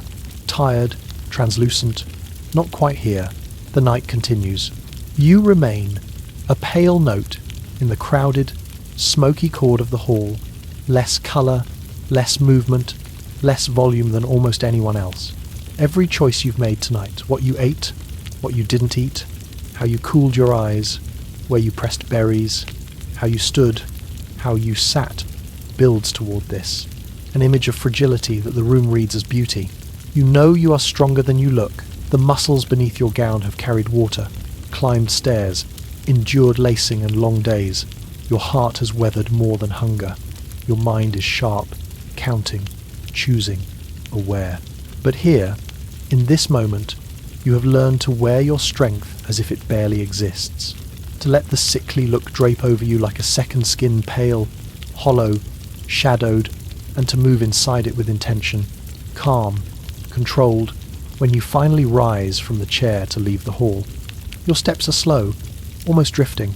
No one sees the precise way you plant your feet to prevent an actual fall. No one hears the quiet calculation in your head about how long you can keep this up. They see what you want them to see. A woman pale to the point of translucent, hollow-cheeked, dark-eyed, one sigh away from collapse. Beautiful, fragile, untouchable. You carry that illusion out with you, into the cooler, cleaner corridor beyond, where you can let your shoulders drop, let your breathing deepen, and feel, beneath all the careful performance, the reassuring solidity of your own body bringing you safely back to yourself. You wake to wait, not just the weight of blankets or the slope of the straw mattress under your back, but the heavier, quieter weight of expectation. It lies on you as surely as any armour, even before you've left the bed. You sit up in the small, half-lit chamber that passes for your quarters. The air is cool and smells faintly of sweat, old wool and steel oil on blades, iron in rivets, leather that has been warmed and cooled too many times. Somewhere beyond the wall, you can hear a clatter in the yard, a practice sword striking a wooden post, the low grunt of a man exhaling with each blow. You swing your legs over the side of the bed. Your bare feet find the floor, rough planks worn smooth in places. You stand, bones and muscles creaking into alignment. You are tall, but not too tall, lean, but you know every inch of you is being watched for signs of softness, of excess. Allow me to direct your tired eyes to the young men of the medieval courts. No, you don't get a free pass. Your first battlefield is the small table near the narrow window. Your reflection waits in a dull, rippled shard of polished metal propped up there. You lean in. Your face looks back at you. Stubble on the jaw, brows heavier than fashion allows, hairline a bit too close to your brows for the current taste. The medieval dreamboat has a sharp face, clean-shaven, with a high forehead. Yes, you pluck hairlines too. You start with the shave. On the table, a shallow bowl with cold water, a small, worn cloth, a straight razor. You dip the cloth into the water. It is icy against your fingers. You wring it out, watching droplets patter back into the bowl. You bring the cloth to your face, pressing it along your cheeks, your jaw, your upper lip. The shock of cold wakes your skin, stiff hairs prickling in response. You set the cloth aside and lift the razor. The handle fits your grip, familiar and solid. The blade flashes dully in the weak light, thin, unforgiving. You touch the edge with your thumb. Not enough to cut, just enough to feel the bite in the metal. You draw the razor up your cheek. The sound is immediate and intimate, a soft, raspy scrape as hair surrenders. Your skin protests, sensitive from the cold cloth. But you keep your hand slow and steady. Short strokes, rinse in the bowl, wipe on the edge of the cloth. Again. By the time you finish your jawline and throat, your face feels both smoother and more raw. You run your fingers lightly along your chin. No stubble. Sharp. Clean. But that's not enough. You pick up the small brass tweezers lying beside the razor. Two narrow arms of metal, bent to meet at a flattened tip. When you pinch them together, they close with a precise, tiny snap. You tilt your head back slightly and expose your forehead to the light. The hairline is where bone and hair argue over space.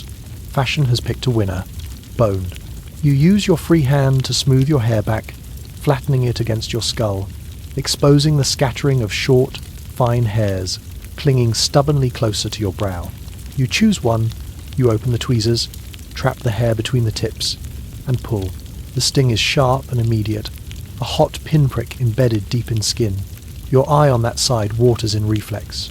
You blink, swallow, and move on. Again. Grip. Yank. Each hair is a tiny battle.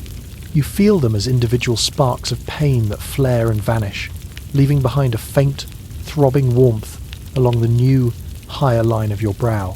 Slowly, the irregular border of hair recedes. Your forehead grows. You pause to look. The expanse between your brows and your hairline has lengthened.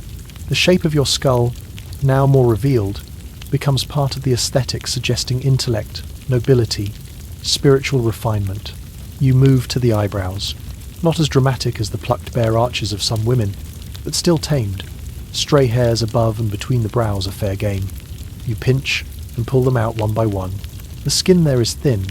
The pain feels sharper, closer to bone. You feel each hair resist, and then surrender, a tiny release that sends faint ripples of sensation into your forehead. When the work is done, your brow looks cleaner, more deliberate. The angle is clearer, less wild. You set the tweezers down and reach for the glass vial. Inside, a cloudy liquid wobbles with the movement of your hand. Vinegar tonic. You uncork it. The smell rushes out, acidic, nasal, almost violent. It slices through the thicker ambient odours in the room. You pour a splash into your palm. It runs like thin fire. You slap it onto your face, cheeks first, then forehead, then chin. The vinegar meets the newly shaved, newly plucked skin and lights it up. It burns not like an open flame, but like 1,000 invisible needles pressing just under the surface. Your skin flushes instantly, a hot, prickling wave that spreads outward from every point of contact. This is your version of toning. It tightens pores, removes any last clinging oil or debris, and leaves your skin taut, bright, and faintly stinging. You can almost feel your face being scrubbed from the inside. You let it dry. The air passing over your wet skin chills the burning slightly, leaving behind a feeling like a finely stretched drum. You look into the metal shard again. The man looking back is sharper now. Clean jaw, higher forehead, tidier brows. Skin flushed but not red, gleaming just enough to suggest health without softness. Now, you dress the rest of the illusion. Your hose wait on the simple bed, two long, narrow legs of tightly woven wool, dyed a rich, dark colour. They are not forgiving. You pick up the first leg and bunch the fabric in your hands. You slide your foot in. The wool grips your skin immediately, the weave close and unyielding. You work the hose up over your ankle, your calf, your knee, smoothing out wrinkles as you go. Each inch climbs higher with effort. The fabric compresses your muscles, shaping them, defining them. You repeat with the other leg. You stand. The hose climbs to your upper thighs, leaving nothing of your legs to the imagination. The fabric holds you snug, outlining every contour. You feel slightly taller, your stride involuntarily shortened by the tautness. Next, the codpiece. You lift it from the chest, an oddly shaped, padded construction of cloth and possibly stiffened leather, fastened with points to the hose. It is heavier than it looks, weighted both physically and symbolically. You attach it carefully. You thread the laces through eyelets, pulling it into place at the front of the hose. You tie the knots firmly so it doesn't shift. When you step back, you can feel its weight tugging at the front of your body, a constant, forward-pulling presence. Fashion has inflated this part of you until even the law has had to notice. Codpieces have become so exaggerated that laws have been passed to restrain them. But within those limits, yours still announces itself. You feel slightly ridiculous. You also know that, in this world, your masculinity will be read partly from this silhouette. You pull on your shirt a linen layer, soft but worn thin, and then reach for the doublet. The doublet is structure. You slip your arms into the narrow sleeves, feeling the snug embrace of padded cloth around your shoulders and upper arms.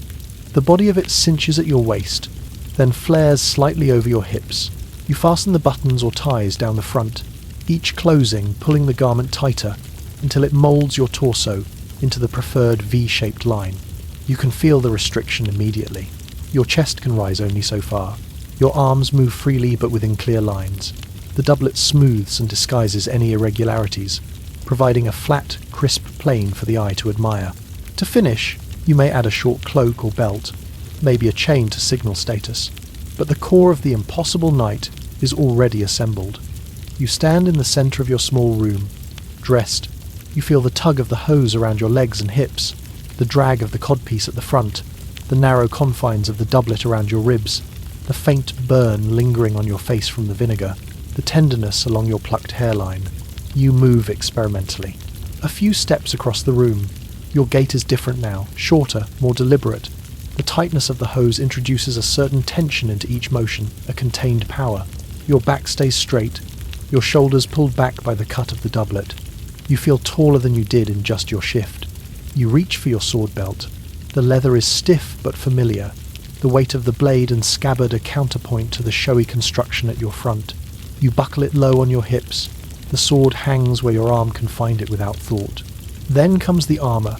On days when training or display demands it, you lift a breastplate from its peg. Cold metal, heavy, smooth in some places, dented in others. You settle it over the doublet, feeling the straps bite into your shoulders, distributing the weight across bone and muscle.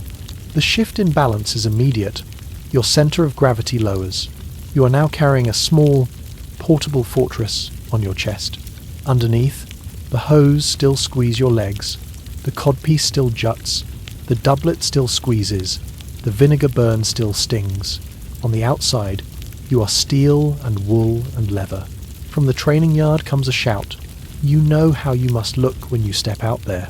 Tall, but not too tall. Lean, but clearly strong.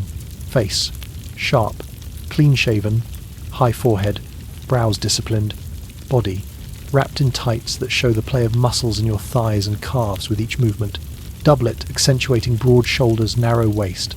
Codpiece impossible to ignore. You take one last look at yourself in the warped metal. The image wavers, bends around the imperfections in the surface, but the overall impression is unmistakable. You have reshaped yourself to match the list, the medieval dreamboat, manufactured.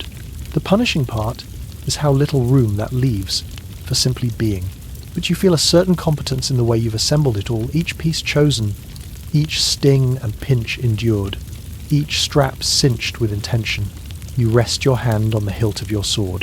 The leather is warm from your earlier touch, the guard familiar under your fingers. You step toward the door. As you pass through it, you can feel the full costume settle on you, inside and out. The sharp face, the controlled hairline, the constriction and weight and forward pull, you carry them calmly, like any other piece of equipment. Because in this world, being a knight is not just about what you can do with steel in your hand, it's also about how convincingly you can wear the body they've asked you to inhabit, and how quietly you can keep breathing beneath it. You stand in the centre of your chamber in nothing but your chemise. The linen clings lightly to your shoulders and falls straight down, loose and pale, brushing the tops of your bare feet. For a moment, there is only softness fabric that shifts easily when you move, that doesn't ask much of you. This will not last. The room around you is quiet. A small fire in the hearth sighs and crackles, its warmth rolling out in low, resinous waves. The faint smell of smoke mixes with wool, beeswax, and the ghost of last night's rosewater. Outside, somewhere down in the courtyard, you hear a distant shout, a cartwheel on cobblestone. In here, it's just you, a chair, and the garment waiting like a patient animal draped over its back. You walk toward it. The kirtle hangs there, your second skin, your armour of cloth. Up close, you can see the structure hidden beneath the coloured wool. Vertical channels stitched into the inside, each one cradling a strip of something harder. Reed, whalebone, maybe even thin metal. When you run your fingertips along the bodice, you feel those stays narrow, unyielding bones sewn into the fabric's flesh. You lift it. It has weight, more than wool alone, less than metal. A middle ground that promises to be forgiving and unforgiving in equal measure. You turn it in your hands, the lacing at the back dangling open like a spine's lattice, waiting to be drawn tight. You slip the kirtle over your head. The fabric is cool as it brushes your face, your ears, your shoulders. It slides down, bumping against the bulk of your chemise, then settles awkwardly about your hips, half on, half twisted. You tug it into place, arms wriggling through the sleeves, body contorting in small, inelegant jerks. This isn't graceful. Your back feels bare where the lacing gapes open, air touching the skin between the stiff edges of the bodice. The front lies flat against you, but loosely just a suggestion of what it will become. You walk to the bedpost and brace yourself, both hands resting on the carved wood, fingers curling around its worn smoothness. The post is solid, anchored, more stable than your own body is about to be. You take a slow breath in. You let it out completely, emptying your lungs, feeling your ribs fall inward and your stomach pull back toward your spine. You hold that emptiness. You feel, behind you, the first careful gathering of the laces, one eyelet, then the one below it. You feel the soft whisk of cord threading through the holes, rubbing against roughened fabric edges, grazing your skin once, twice, then the first pull. It's gentle at first. The sides of the bodice creep closer together across your back, the gap narrowing. The stiffened front presses more firmly against your chest and belly. Your soft parts shift, compress, redistribute to accommodate the new lines. You breathe in again. Not quite as deeply. The next pull is stronger. You feel it more distinctly this time. The laces bite into the outer fabric. The boning braces against your ribs, and your waist encounters its first real resistance. Your body's instinct is to expand against the pressure. You train it, instead, to give. You exhale purposely and completely once more. You imagine you are pouring yourself into a narrower vessel. The cords tighten. You feel your flesh move upward, inward. The lower ribs are nudged in, the upper ones pushed slightly out, creating the illusion of an elongated torso. Where you were previously cylindrical, you begin to resemble an hourglass bound in cloth and bone. The next sequence of pulls comes quicker. Each one is like a firm hand wrapping around your midsection and squeezing. A little more, then a little more. Your grip on the bedpost tightens in response. Your knuckles pale. The wood is your anchor as the garment transforms from clothing into cage. Your breath shortens, not by accident now, but by design. Your lungs can no longer expand downward into the meat of your belly. The rigid stays hold them in check. Air has to go higher, lifting your shoulders, fluttering the upper chest. You adapt, taking smaller, shallower sips instead of deep draughts. You become very aware of your ribs. Each one feels outlined, as if an invisible hand is pinning them closer to your spine. The lowest ones bear the brunt. pressing against the internal reinforcement of the kirtle. You know, from experience, that when this comes off tonight, there will be faint red marks along your sides, perhaps even bruises, ghosts of pressure blooming under the skin. A sharper pull comes next, someone testing the limits. You feel your insides protest for a heartbeat. The sensation isn't pain exactly, more like a dense fullness, as if your own organs have shifted closer together, jostling for space. You swallow. Even that simple movement is different now, your throat working against the sensation of constraint snaking around your middle. You focus on your breath, in through the nose, out through the mouth, slow and thin. Long before later whalebone corsets, these fitted garments, cottets, kirtles were already mastering the art of physically reshaping the body. Reinforced with reed, bone, even metal strips, they trained the torso into a particular silhouette. Small waist, long trunk, smooth front. You are that silhouette being traced into existence. You feel another adjustment at your back. The laces don't just pull straight across. They are worked from waist upward and down again, redistributing pressure, making sure no part of you escapes the transformation. Where one area feels too tight, another is eased, then retightened so the constriction becomes uniform. Time slows. You sense it in the tiny details, the soft rasp of the laces against the fabric, the minute movements of your own ribs between each breath, the faint thud of your pulse in the tips of your fingers as they cling to the post. The Duchess of Berry is said to have required a full hour just for her torso dressing. You understand why. This is not a single, brutal yank and done. It is a series of negotiations between body and garment, minute and relentless. Another pull. Your waist narrows further. You feel your back straighten not because you choose to, but because the kirtle makes slouching almost impossible. The boning along the spine insists on alignment. You strike upward from hips to shoulders like a sapling forced to grow inside a frame. Your shoulders roll back, chest lifted. Your stomach, held firmly, has no room to soften or sag. It presses inward, making you hyper-aware of every bite you chose to take or not take earlier in the morning. You test the new limits. You try to inhale deeply. Air moves in but hits a hard stop sooner than it expects. Your chest rises, but the lower half of your lungs stays still, hemmed in on all sides. The sensation is like wearing someone else's breath. Smaller, slower, never quite enough. You let your exhale slip out in a narrow stream. This will be your rhythm for the day. The final tying comes. You feel the laces being drawn into a knot at the base of your spine, low between your shoulder blades. The knot is compact, insistent, a small, hard thing pressing into the bone that you will feel every time your back meets a chair. The work is done. You remain gripping the bedpost for another long moment, letting your body catch up with the new reality. Your heartbeat is no faster than before, but you feel it more strongly now, thudding against the inside of your confined chest, a rhythmic knock on the door of your own bones. You release the post. Slowly, cautiously, you straighten fully and stand tall. The difference is immediate. Your center of gravity has shifted. You are more lifted, more compact. The garment holds you in like a pair of firm hands wrapped all the way around your middle. When you move just 1 foot sliding forward across the floor, you sense the way everything inside must move together, like liquid in a sealed vessel. You bring your hands to your sides. Your palms meet the stiff plane of the kirtle. Beneath it, you know, your own sides are softer, your skin likely already being pressed into faint ridges between the interior strips. You glide your hands downward, feeling the uninterrupted slope from ribs to hips, no rolls, no give.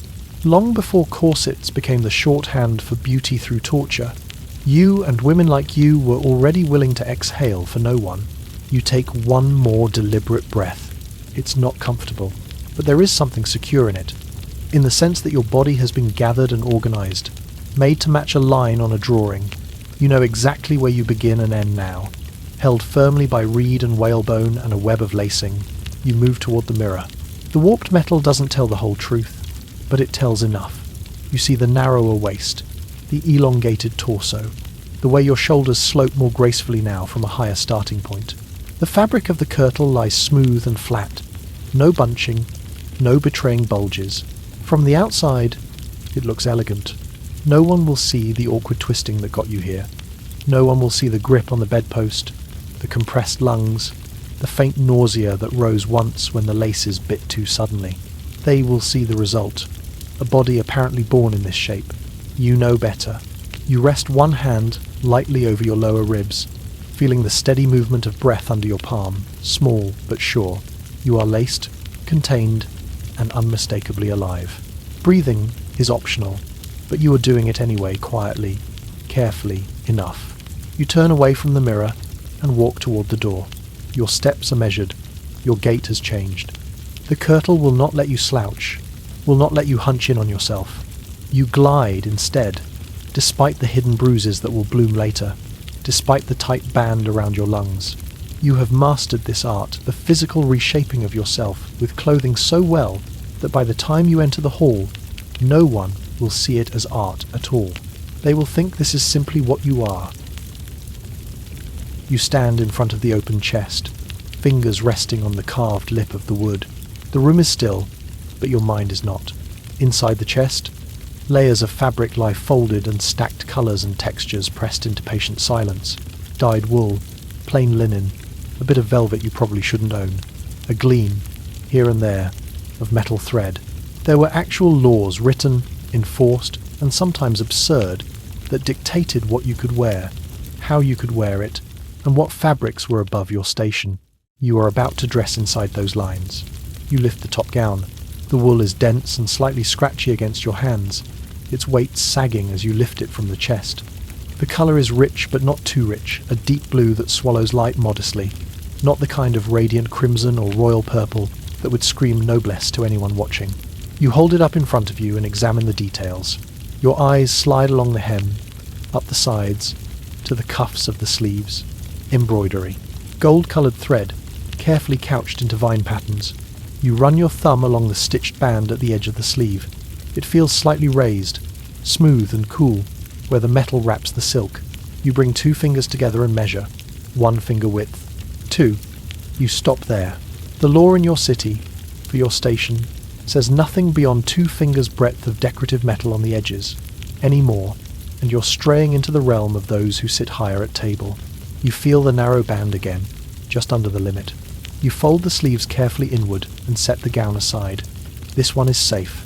Beneath it, a second gown waits. This one is more dangerous. Velvet.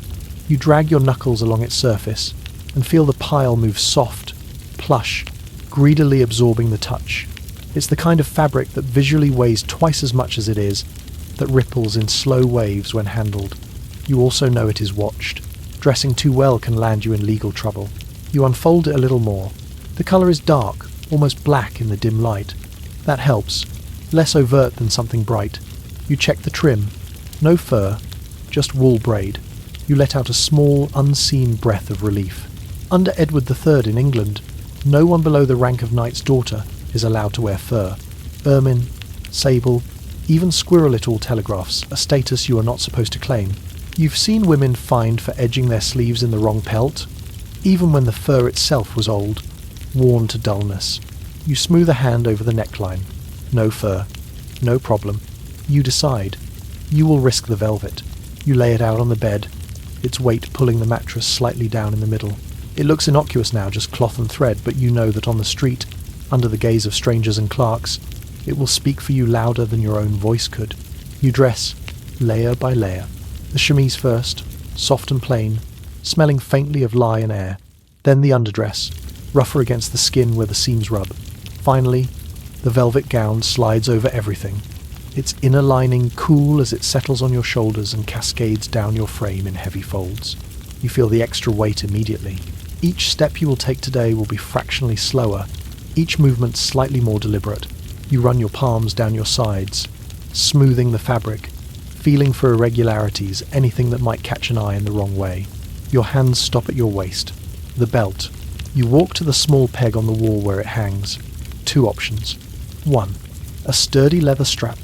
Dark, unremarkable. The buckle plain iron. The sort of thing no clerk would look at twice. 2.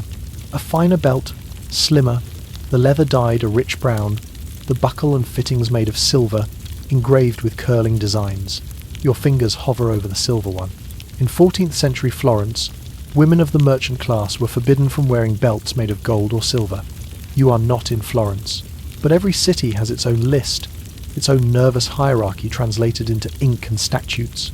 You feel the weight of the silver in your palm as you lift it. It's not heavy, but it feels like a risk.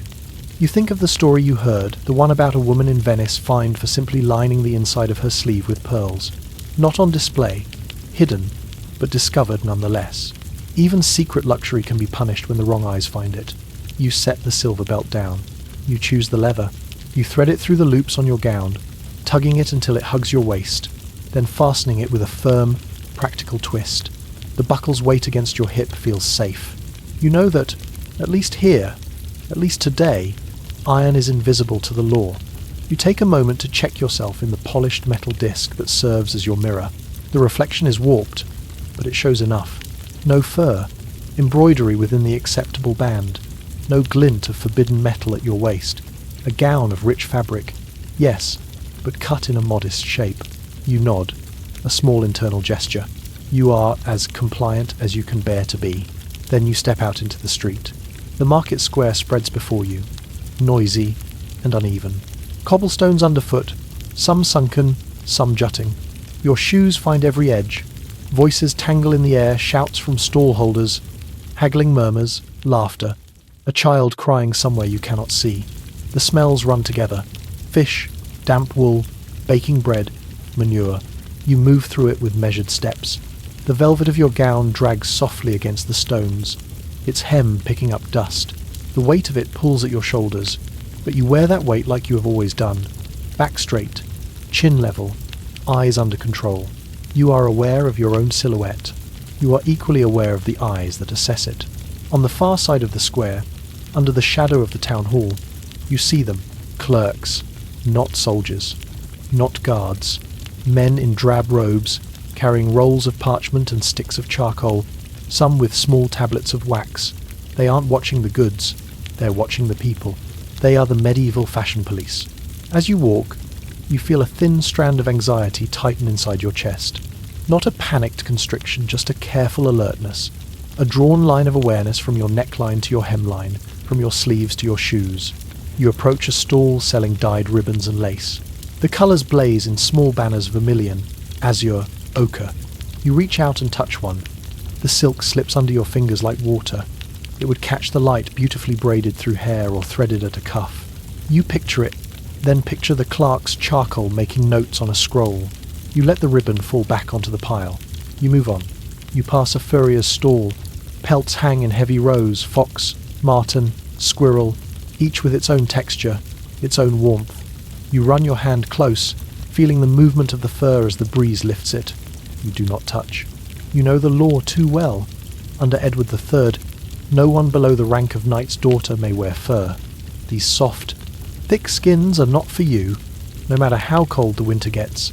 You imagine walking through town with such a trim at your sleeves and feel the imagined weight of a fine, or worse, the slow burn of public scorn. You adjust your sleeves instead, velvet and nothing more. You are halfway across the square when you feel it, the gaze. Not open, not hostile, just focused, measuring. One of the clerks stands near the fountain, scroll half unrolled in his hand, charcoal tucked behind his ear. His eyes move from your veil to your shoulders, down your arms, across your belt to your shoes, then back up again. You keep walking. Your steps stay even. You feel the weight of your gown more distinctly now, the drag at your waist where the belt gathers the fabric. You're suddenly acutely aware of the embroidery at your cuffs, the exact width, the way the light glints off the metal thread when you lift your hand slightly. You fight the urge to fidget, to tug your sleeves down, to hide them.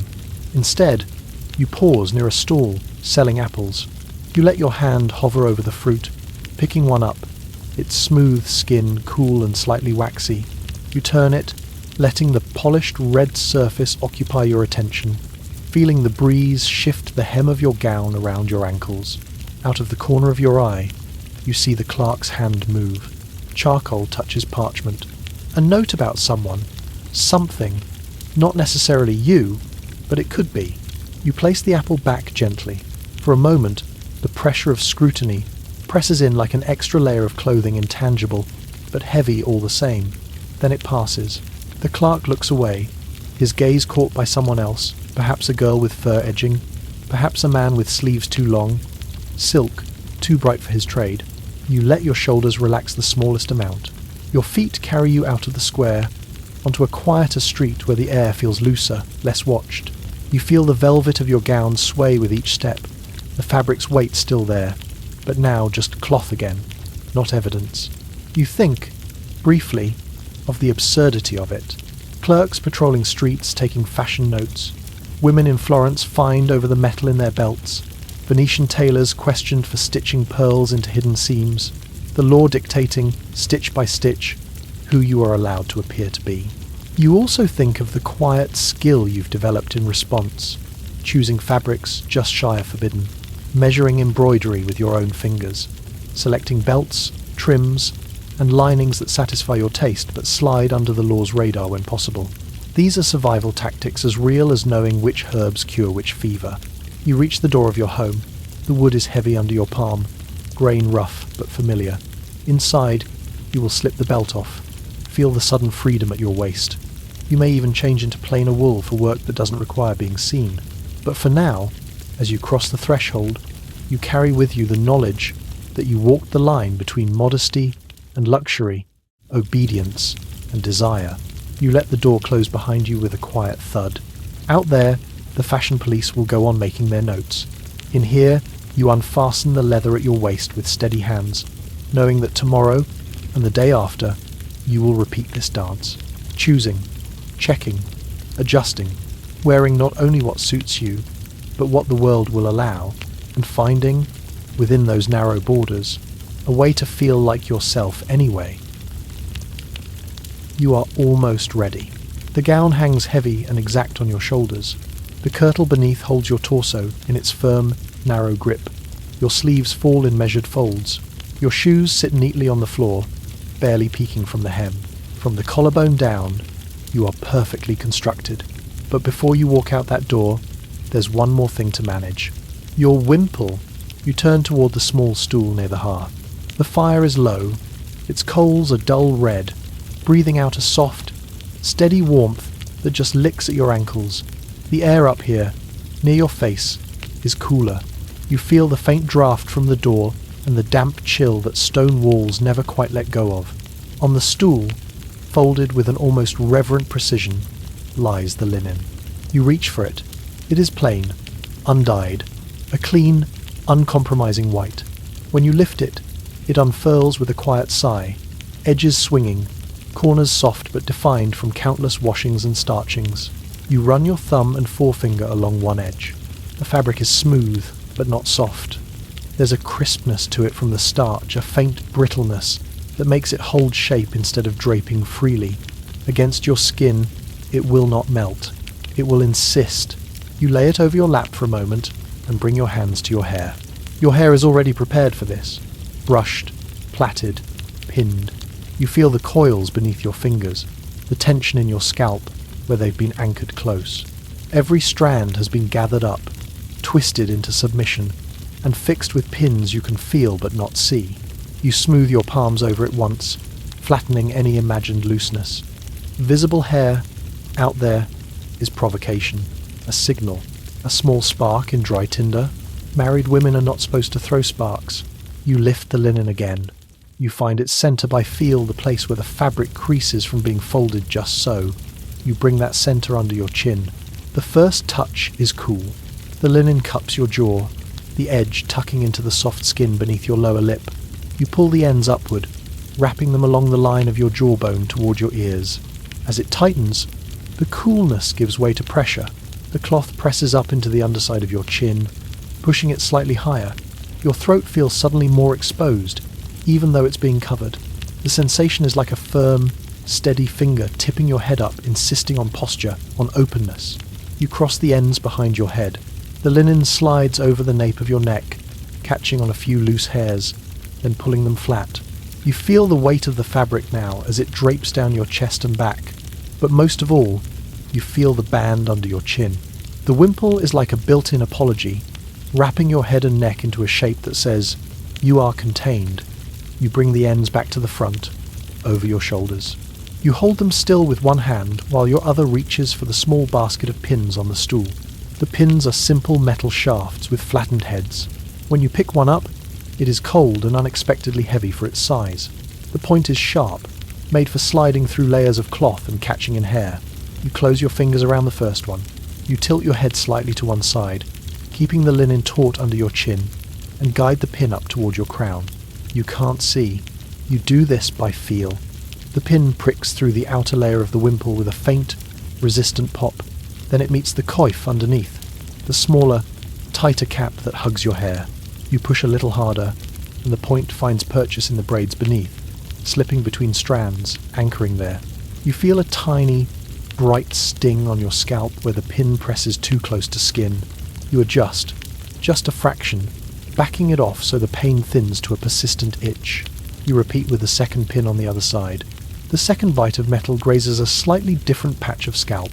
Two small anchors now hold the linen where it must be under your chin, around your jaw, up to the back of your head, framed and fixed. You could shake your head now, and the wimple would not move. You test it. A tiny turn left, a tiny turn right. The fabric tugs against your skin, unyielding. The band beneath your chin asserts itself with every motion, reminding you where the boundary lies. You add a third pin at the top of your head. This one goes through all the layers, outer linen, coif. A bit of your own hair. The weight of the fabric shifts. It no longer just rests on you. It grips you. Your head feels slightly heavier, as though the thoughts inside it have been given a physical shell.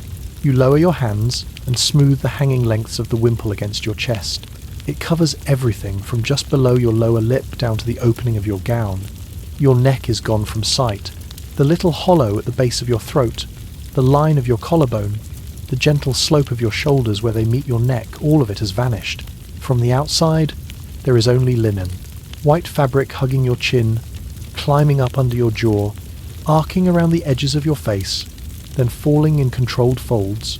You feel the heat building beneath it almost immediately. Your breath, warm and moist, has nowhere to go but into that small enclosed space. Each exhale dampens the fibres a little. The starch softens minutely where your breath hits it again and again. Your skin warms in response. The space under the wimple turns into a private, humid pocket, your own weather, trapped and invisible. You swallow. Even that feels different. The movement of your throat presses against the inside of the linen, rubbing your skin along its roughened weave. It's not painful, but it's always there. A friction that never quite lets you forget the barrier between your skin and the air. You glance toward the warped metal mirror, propped on the wall. You move closer. The face that looks back at you is nearly frame and nothing else. A high, pale forehead, brows perhaps plucked thin, eyes set off by the hard white edge of the linen, cheeks narrow within their cloth borders, chin hugged so closely that the jawline blurs into the fabric. You look, deliberately, like all those painted Madonnas. The Virgin Mary has been your visual teacher since you were old enough to tilt your head back in church and stare. Every image of her, every panel in the chapel, every carving above a doorway shows the same formula. Head covered, neck hidden, chin wrapped, face floating in a field of white and blue. You are echoing her now. On purpose. The wimple is not just an accessory. It is a statement, a requirement, and in some cases, a sentence. Married women are expected no, obligated to wear one in public.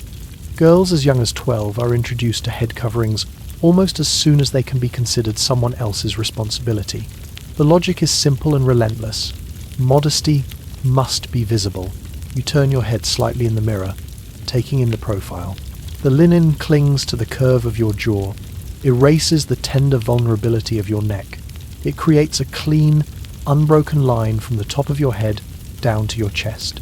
There is nowhere for the eye to linger on skin that isn't the sanctioned oval of your face. You register the small itches.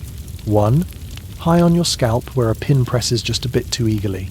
Another, a stray hair caught under the edge of the wimple, tickling your temple. You do not reach up to fix them. To do so would be to disturb the construction, and the construction matters. The pins are meant to hold all of this in place for as long as you're out there walking halls, sitting in company, crossing courtyards.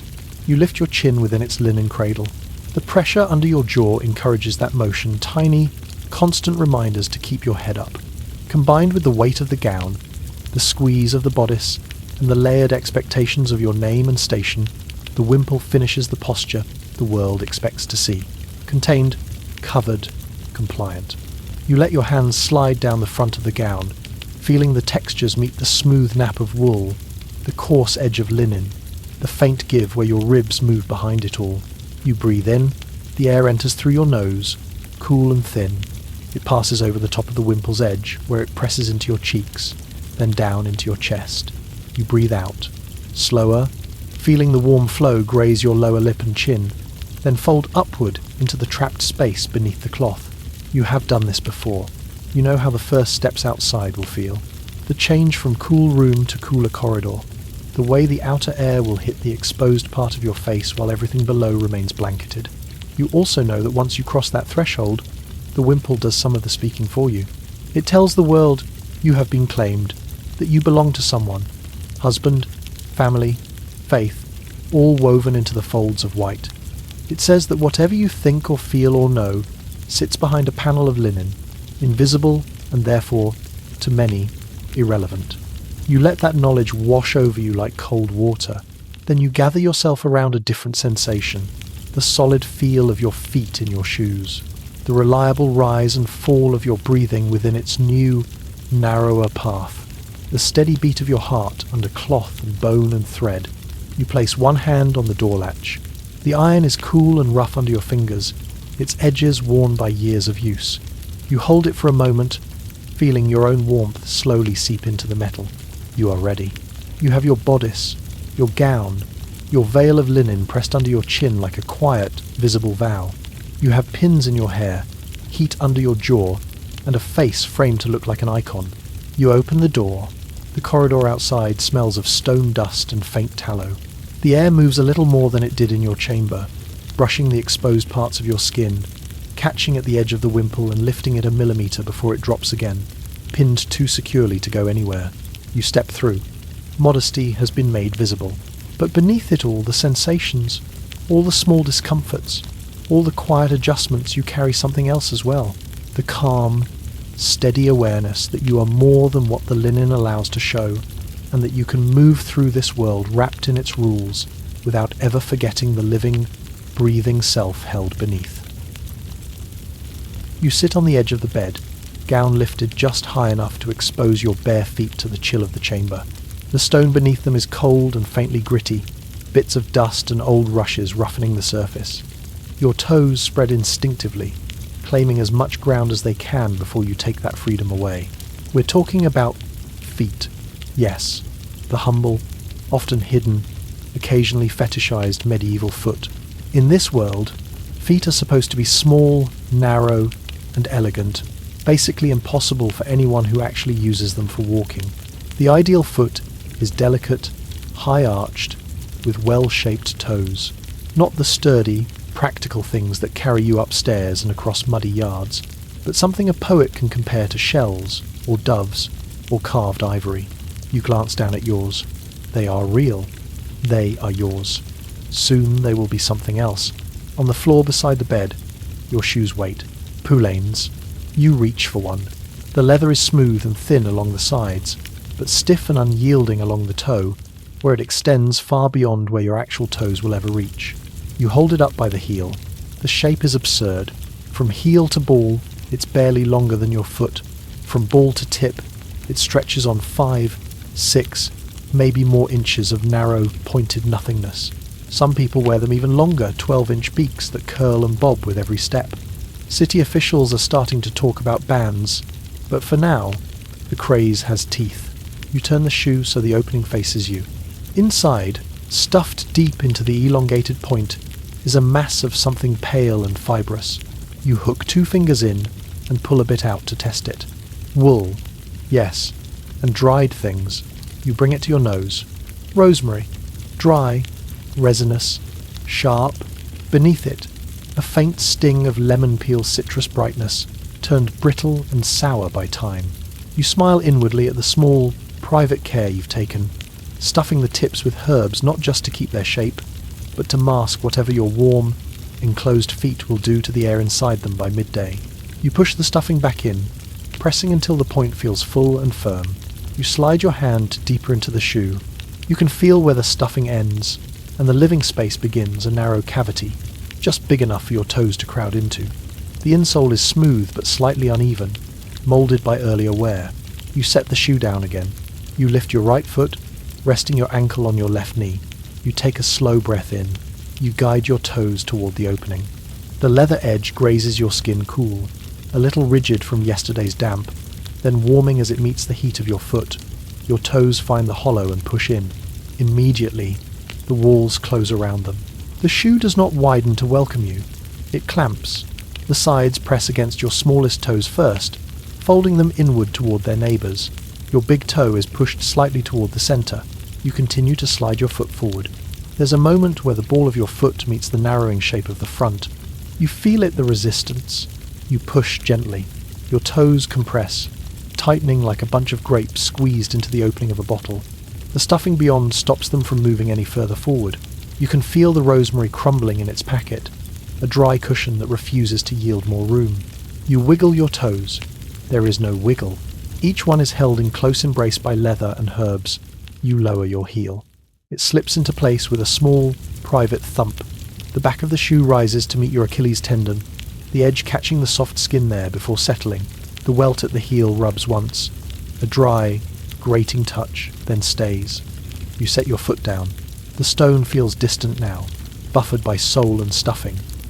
What you feel instead is pressure, a band of it across the joints of your toes, another around the widest part of your foot, a third cupping your heel. You repeat the process with the left shoe. Lift, aim, slide, press. This time, you know what to expect. Your foot protests a bit less, or you are simply more resigned. The leather bites in the same places. The stuffing resists the same way. You place both feet on the floor. You sit for a moment and just feel. The pain isn't sharp. It's a tight ache. A constriction, as if someone has wrapped a cord around your toes and pulled until they sit flush against one another. Bone next to bone, flesh squeezed into whatever spaces remain. You flex your feet slightly. You hear the faint creak of leather complaining. You feel the edge of one nail press into the soft side of another toe. You inhale deeply and stand. The world shifts. Your balance is different now. You are standing not just on your feet, but on a pair of decisions shaped into long, ridiculous points. Most of the actual weight rests on the part of the shoe where your real foot ends, but the cantilevered beak in front pulls your awareness forward. You take a tentative step. The toe of the right shoe lifts from the floor and swings out just a little further than your mind remembers having toes. When it comes down, you feel the point graze stone first, then the ball of your foot, then your heel. There's a small, sliding moment where you could stumble if you weren't careful. You place your left foot. Again, that strange sequence. Tip, ball, heel. The shoes extend your presence in front of you by inches. You have to learn to move with that extra space, to guide it deliberately rather than let it catch on thresholds. Steps, stray rushes. You begin to walk. Slowly. Your long gown hides almost everything. Anyone watching you from the waist down would see only a hem skimming the floor, brushing dust and straw. The absurdity of your footgear is softened by layers of fabric, but you feel every inch. Your toes, squeezed and flattened, begin to throb in a dull rhythm, keeping time with your heartbeat. The sides of your feet ache where the leather narrows toward the point, compressing bones that were not made for fashion. You adjust your gait, smaller steps, weight more centered over the midfoot, less on the toes, a bit of roll to your stride so the point lifts cleanly and lands without catching. It becomes its own kind of dance. You move through the corridor and into the court, where the air warms and thickens with the presence of bodies, tallow smoke, and roasted meat from somewhere nearby. Your shoes make soft, rhythmic tapping sounds on the better-kept floors here. You walk in short, measured glides. Poets write about feet like yours.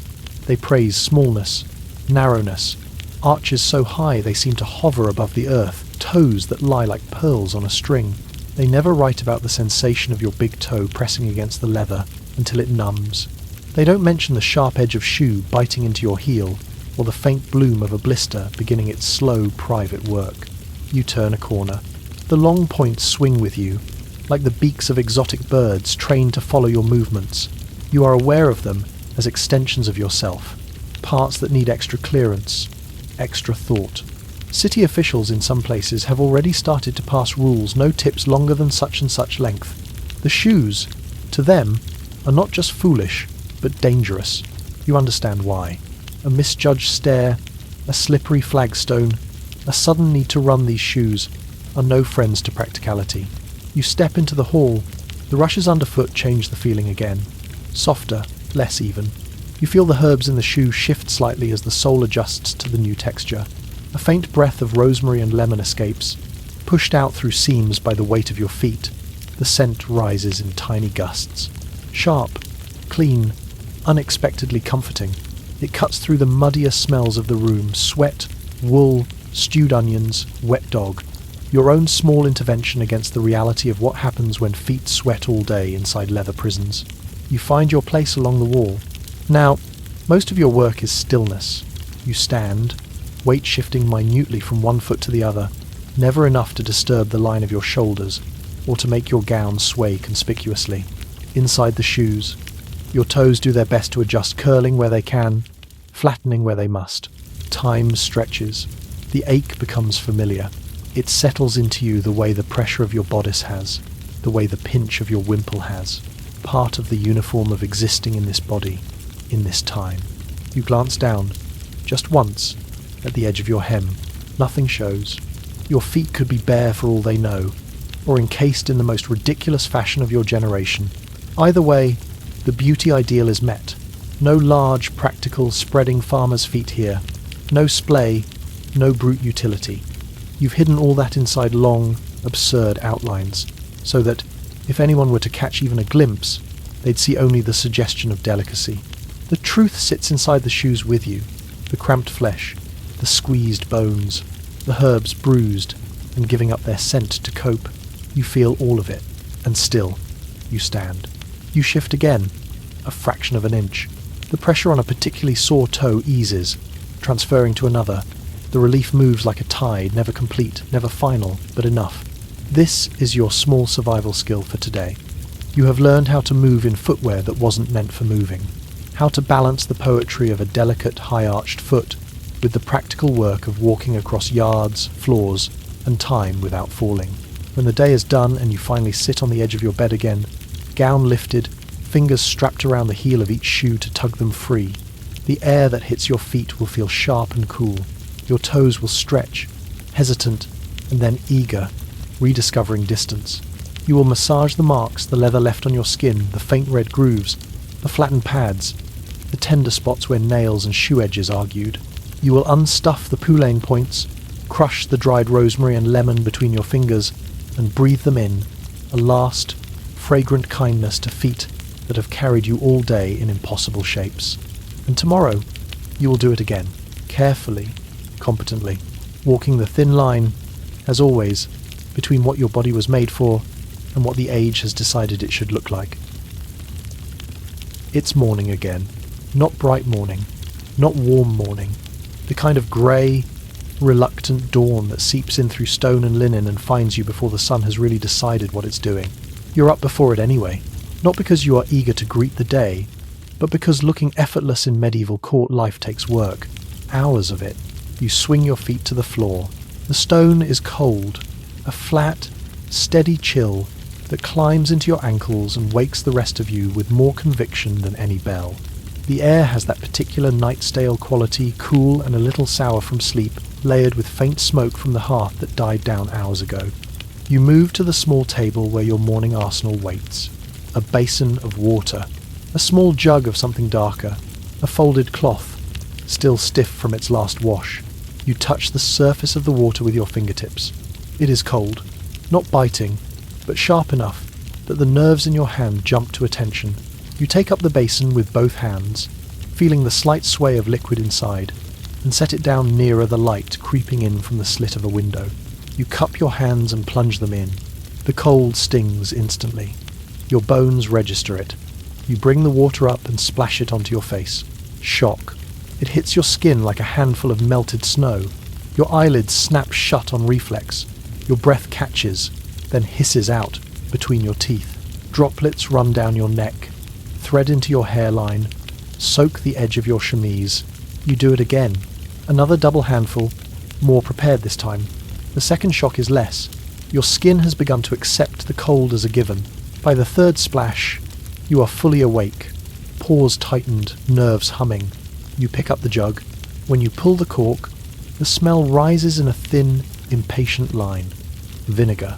Underneath that, the deeper hum of wine gone sharply sour, and faint ghosts of crushed herbs, rosemary, maybe, and sage, their green brightness long since suspended in the liquid. You pour a small amount into the basin, watching it coil and bloom through the water, invisible, but somehow making the surface look more serious. You unfold the cloth, linen, coarse woven, its texture rough against your fingertips. You dip it into the basin, letting it soak, then lift it, heavy and dripping. You wring it out over the bowl, twisting until water and vinegar run in a thin torrent. Leaving the cloth merely damp, you press the cloth to your face. The sting arrives almost immediately. The combination of cold and acid bites into your cheeks, your forehead, your nose. You scrub in small circles, feeling the resistance of your own skin, the catch on tiny imperfections, the rasp over areas you've already irritated with lead and powders and air. You drag the cloth down your jaw, over your chin, along your throat. This is cleansing by abrasion and chemistry, not by comfort. By the time you are done, your skin tingles and glows, not with health, but with having been scrubbed into submission. You let the cloth hang over the edge of the basin and reach for the small pot that sits a little apart from the rest. Cerus. You remove the lid. Inside, the thick, white paste waits dense, opaque, faintly gleaming in the half-light. When you touch it with 2 fingers, it is cold and unnaturally smooth, weighty like wet chalk. You dab, forehead first. You feel the paste spread, dragging a cool trail that quickly covers the flushed skin you just scoured. You smooth it outward, toward your temples, over your brows, down along the sides of your nose, cheeks, chin, jaw. You work with small, patient strokes, blending, erasing, the natural hues of your skin pink from the scrubbing, faint shadows from sleep, any light mottling from life, disappear beneath the white. Your reflection in the warped piece of polished metal becomes paler, flatter, more uniform. You continue down your neck, just enough so there will be no visible line between face and collar. As the ceruse begins to dry, you feel it change. The cold fades. In its place, that familiar prickling burn blooms a quiet fire under a porcelain mask. The skin tightens minutely, as if it's shrinking away from what you've just smeared over it. You let it happen. Ceruse is lead and vinegar, pretending to be innocence. You sit with the weight of it on your face, the chemical smell mixing with the vinegar still lingering in the air, until the surface loses its shine and settles into something matte and ghostly. You study yourself, too pale, perhaps too perfect. If your cheeks are looking too bloodless, it's time for a little rouge. You reach for the tiny box beside the pot. When you slide the lid back, the colour leaps up at you, a deep, almost impossibly vivid carmine, crushed cochineal beetles, ground to dust, mixed with a bit of grease or gum. You touch the surface lightly with your fingertip. The powder clings velvety, intense. You smile at yourself just to mark the spots you want, and let your face soften again. You press the red to the highest part of one cheek, near the outer edge of the eye, and blend it inward, in small, tapping motions. The ceruse grabs the pigment. You diffuse the small circle until it becomes a faint, controlled flush. Not the chaotic bloom of real exertion, a tidy suggestion of life. You repeat on the other side, matching tone and placement, then touch the barest whisper of colour to your lower lip, rubbing it in until it looks less like paint and more like circulation. Now the hair. You move to the stool and lower yourself onto it. Your hair hangs loose for a moment, heavy down your back, smelling faintly of smoke and the herbs you slept in last night. You lift a comb, the teeth are coarse, wooden, and draw it through from scalp to ends. The comb tugs at tangles. You feel each small snag as a pointed pull at your scalp, threads of hair catching and then freeing themselves. You keep the motion rhythmic, root to tip, until the comb runs through cleanly. No pauses, no resistance. It's not tender. You've done this so many times, the discomfort is as ordinary as breathing. Then you divide. 2 sections, then smaller sections from those. You begin to plait. You pull each segment tight as you cross them over, left over middle, right over left, again and again. With each pass, you feel your scalp tighten, the skin stretching along the line where you're drawing the hair in. The braid grows longer and more compact. It hangs heavy now, a rope instead of a river. You tie off the end with a narrow ribbon and repeat on the other side if the style demands it. You coil the finished plait close to your head, pinning it in place. The pins bite. You slide them through hair and into the braids beneath, sometimes grazing the skin, making a sharp, localized pain that fades into a dull, constant awareness of where metal meets flesh.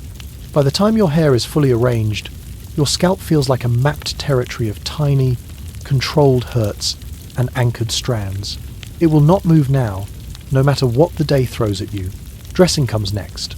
This will take another hour. You step into your undergown, draw it up, feel the familiar scrape of coarser linen against your thighs. Then the kirtle. You slip your arms through, tug it up over your chemise, and feel the reinforced bodice settle against your torso, its hidden stays aligning along your ribs and spine.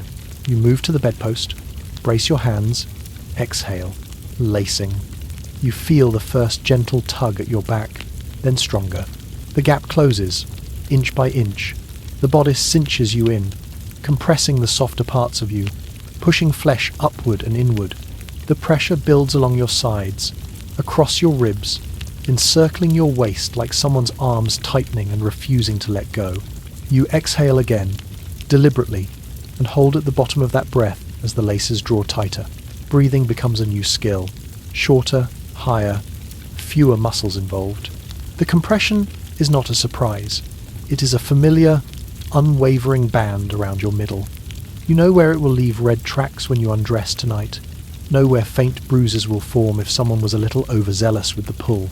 You test your posture. The stays at the front and back don't allow slouching. You are held upright, elongated. Your spine becomes part of the architecture of the garment. Your shoulders pull back slightly as the structure takes over. Next, the gown. Thicker wool, lined and heavy. You pull it on piece by piece, feeding your arms into sleeves that are both constricting and strangely protective. The weight of the outer gown settles onto your shoulders like a cloak of fog made solid. Layer after layer, each one a little more mass, a little more insulation, a little more distance between you and the air. By the time you are fully dressed, the total weight presses down, not painfully, but undeniably. You are anchored, held in place by gravity, cloth, and design. You take stock, face scrubbed, whitened, rouged, hair braided, pinned, torso compressed, aligned, limbs wrapped. All of this has taken time, slow, methodical, precise. 2 hours or more of small, exacting motions. You stand in the centre of the chamber. You draw in a breath, feeling it move now only in the top third of your lungs. Ribs meeting resistance. Ceruse mask holding your expression smooth and faintly luminous. You exhale. From the outside, you will look effortless. From the inside, you know each sensation intimately. The cold ghost of the morning water, the fading burn of vinegar on just scrubbed skin, the still present pull of tight plaits at your scalp, the firm hug of laces around your ribs, and the steady, grounding drag of your gown at your shoulders. You reach for the door latch. Its metal is cool and slightly rough against your palm. As you lift it, you feel your body's careful construction from the inside out, a tower of small disciplines stacked upon each other. You open the door. You step into the day, not as you woke soft, rumpled, wholly yours, but as this world expects you to appear, polished, constrained, composed. You carry the hours of effort with you in every quiet, controlled, beautiful breath. Night has finally closed its hand around the castle. You feel it in the way the sounds thin out, no more clatter in the hall, no more calls from the yard, just the small, irregular noises of an old building settling into itself, a beam creaking, embers sighing in the hearth, a draught whispering under the door. You are alone in your chamber. The candle on your table burns low, its flame a small, resinous tear of light leaking onto the rough wood. The air smells faintly of cooled smoke, dry wool, a trace of vinegar and rose that clings to your own skin like a memory. You stand in the centre of the room, surrounded by the day's costume, layers of it. You've spent the better part of your life walking a tightrope strung between modesty and magnificence, piety and perfection. Every rule, every ritual, every beauty standard you've ever twisted yourself into, it's like stepping into a gown sewn from other people's fantasies. It never quite fits, and it's heavy. You start with the heaviest thing you can let go of easily, your belt. You take the buckle in both hands. The leather has warmed to your body, pliant under your fingers now, but it still holds the faint stiffness of its craft. You unfasten it slowly, feeling the tension around your waist loosen with a soft, subtle recoil. The pressure eases. Fabric relaxes. Your body expands into the small mercy of that space. Ribs and stomach shifting into positions they wanted all along but were denied since sunrise. You slip the belt free and let it coil on the chest. Next, the outer gown. You reach for the ties or buttons at your throat, nimble fingers working them free one by one. The wool pulls away from your neck, and a faint line of cooler air slides in, grazing the damp warmth there. You push the gown back off your shoulders. It resists at first, clinging with the quiet stubbornness of heavy cloth, then yields.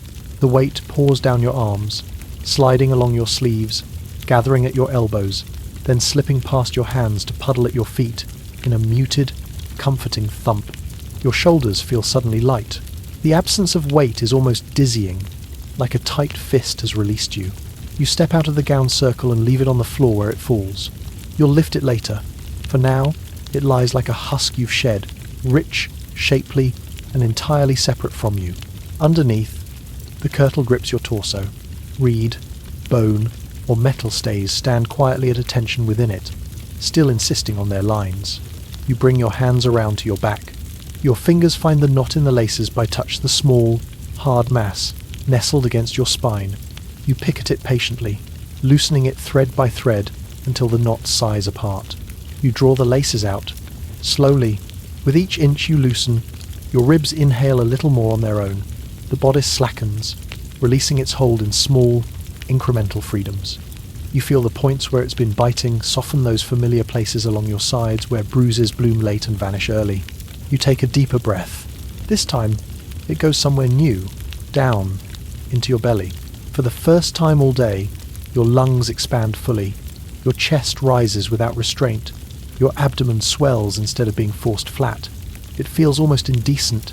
This much air inside you, luxurious. You shrug your way out of the kirtle. You let it drop onto the bed, its structure slumping without your body to give it purpose. What's left is the chemise. Soft, thin, honest. The linen lies directly over your skin, carrying all the faint scents of the day. Lavender oil warmed by your blood, herbs crushed by movement, the salt you've sweated quietly into it. Now your head. You raise your hands to your veil, or coif, or wimple whatever variation you've worn today as proof that your hair, and thus some imagined part of your soul, is under control. Your fingertips find the first pin. You slide it out. The moment it leaves, the fabric there loosens a fraction. The tight pull at that spot on your scalp vanishes, replaced by a bloom of blood prickling under skin that's been compressed for hours. Second pin. Third. Each release is a small mercy. You uncoil layers, folding back linen and maybe silk, unhooking them from your jaw, your ears, the back of your head. As the final fold falls away, your hair breathes. You feel it. Air slips through wisps at your temples. Strands that were plastered to your skull by pins and starch lift and stir. You run your fingers along your scalp, gently, finding the shallow furrows where braids have lain, the sore spots where metal met skin. You tug out the pins from the braids next. Each pin makes a tiny metallic scrape as it leaves, followed by the soft slump of hair loosening. You unwind the plaits. The hair falls heavy against your neck and shoulders, the sensation both strange and deeply familiar. It's been a long time since gravity pulled it like this, instead of it being twisted up and away. You shake your head once, carefully. Freedom tangles around your face, and you push it back with both hands, feeling the oily smoothness of your own strands slide over your fingers. Now, your face. You move to the table. The candle throws your reflection onto the small piece of polished metal you've set there. The image is warped, but clear enough to see the mask you've been wearing, the ceruse pale and cracking at the edges, the rouge clinging where you put it, dull now but present. You pick up the bowl of water. The surface has gone cool, maybe even cold. You dip the cloth. You warp it around your fingers and bring it to your cheek. The first pass is gentle.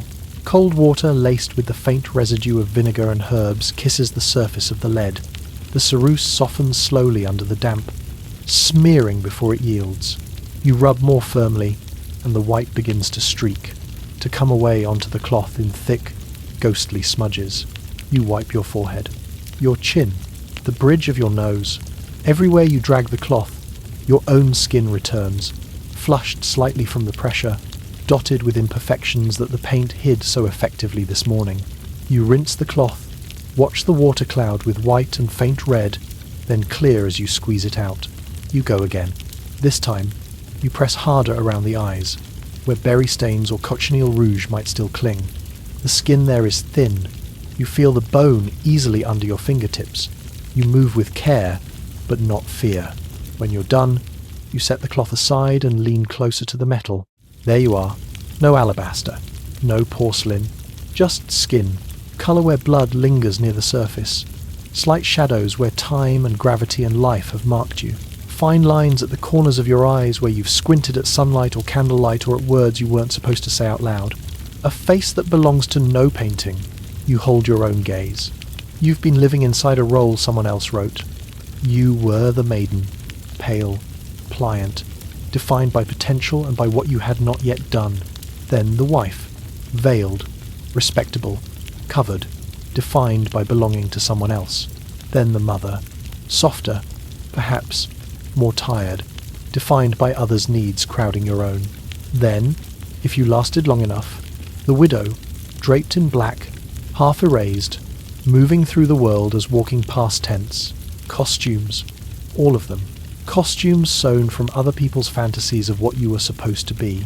You stepped into each one because that's what this time, this place, demanded of you if you wanted to survive. To be fed, to be sheltered, to be left alone. Maybe even here, in this world of laces and lies, you're starting to remember that being you, unpainted, unposed, unfiltered, is the most impossible, dangerous, and beautiful thing of all. You lift your hands to your shoulders, sliding your fingers under the straps of your chemise.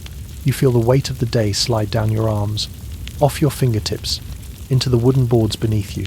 You feel the quiet of the room wrap itself around your bare face, your loose hair, your unbound waist. You sit. The mattress bends gladly to your shape, unlike the bones and reeds and whalebone that spent the day fighting it. You lie back. The ceiling is a dark plank sky above you. The blanket is rough against your arms, but it's honest. It doesn't pretend to sculpt you. It just covers you. Your body begins to catalogue its own lingering discomforts. Faint bruises blooming along your ribs where lacing held you. Sore spots on your scalp from pins. The hot-cold sensitivity of skin that's been stripped of lead. A tired ache in your feet from shoes that weren't made with bones in mind. You feel all of it, and you let it all be. Let's not kid ourselves. You know that somewhere very far in the future, people will inherit the same logic in different clothing. No makeup. Anti-aging serums promising to freeze time. Effortless beauty that takes as long in front of a different mirror with different tools. The demand remains the same. Be beautiful. Be pure. Be attractive, but modest. Be youthful forever. Be a contradiction that looks easy from the outside and costs you everything on the inside. You shift on the mattress. The straw rustles beneath the linen in a coarse, rhythmic whisper.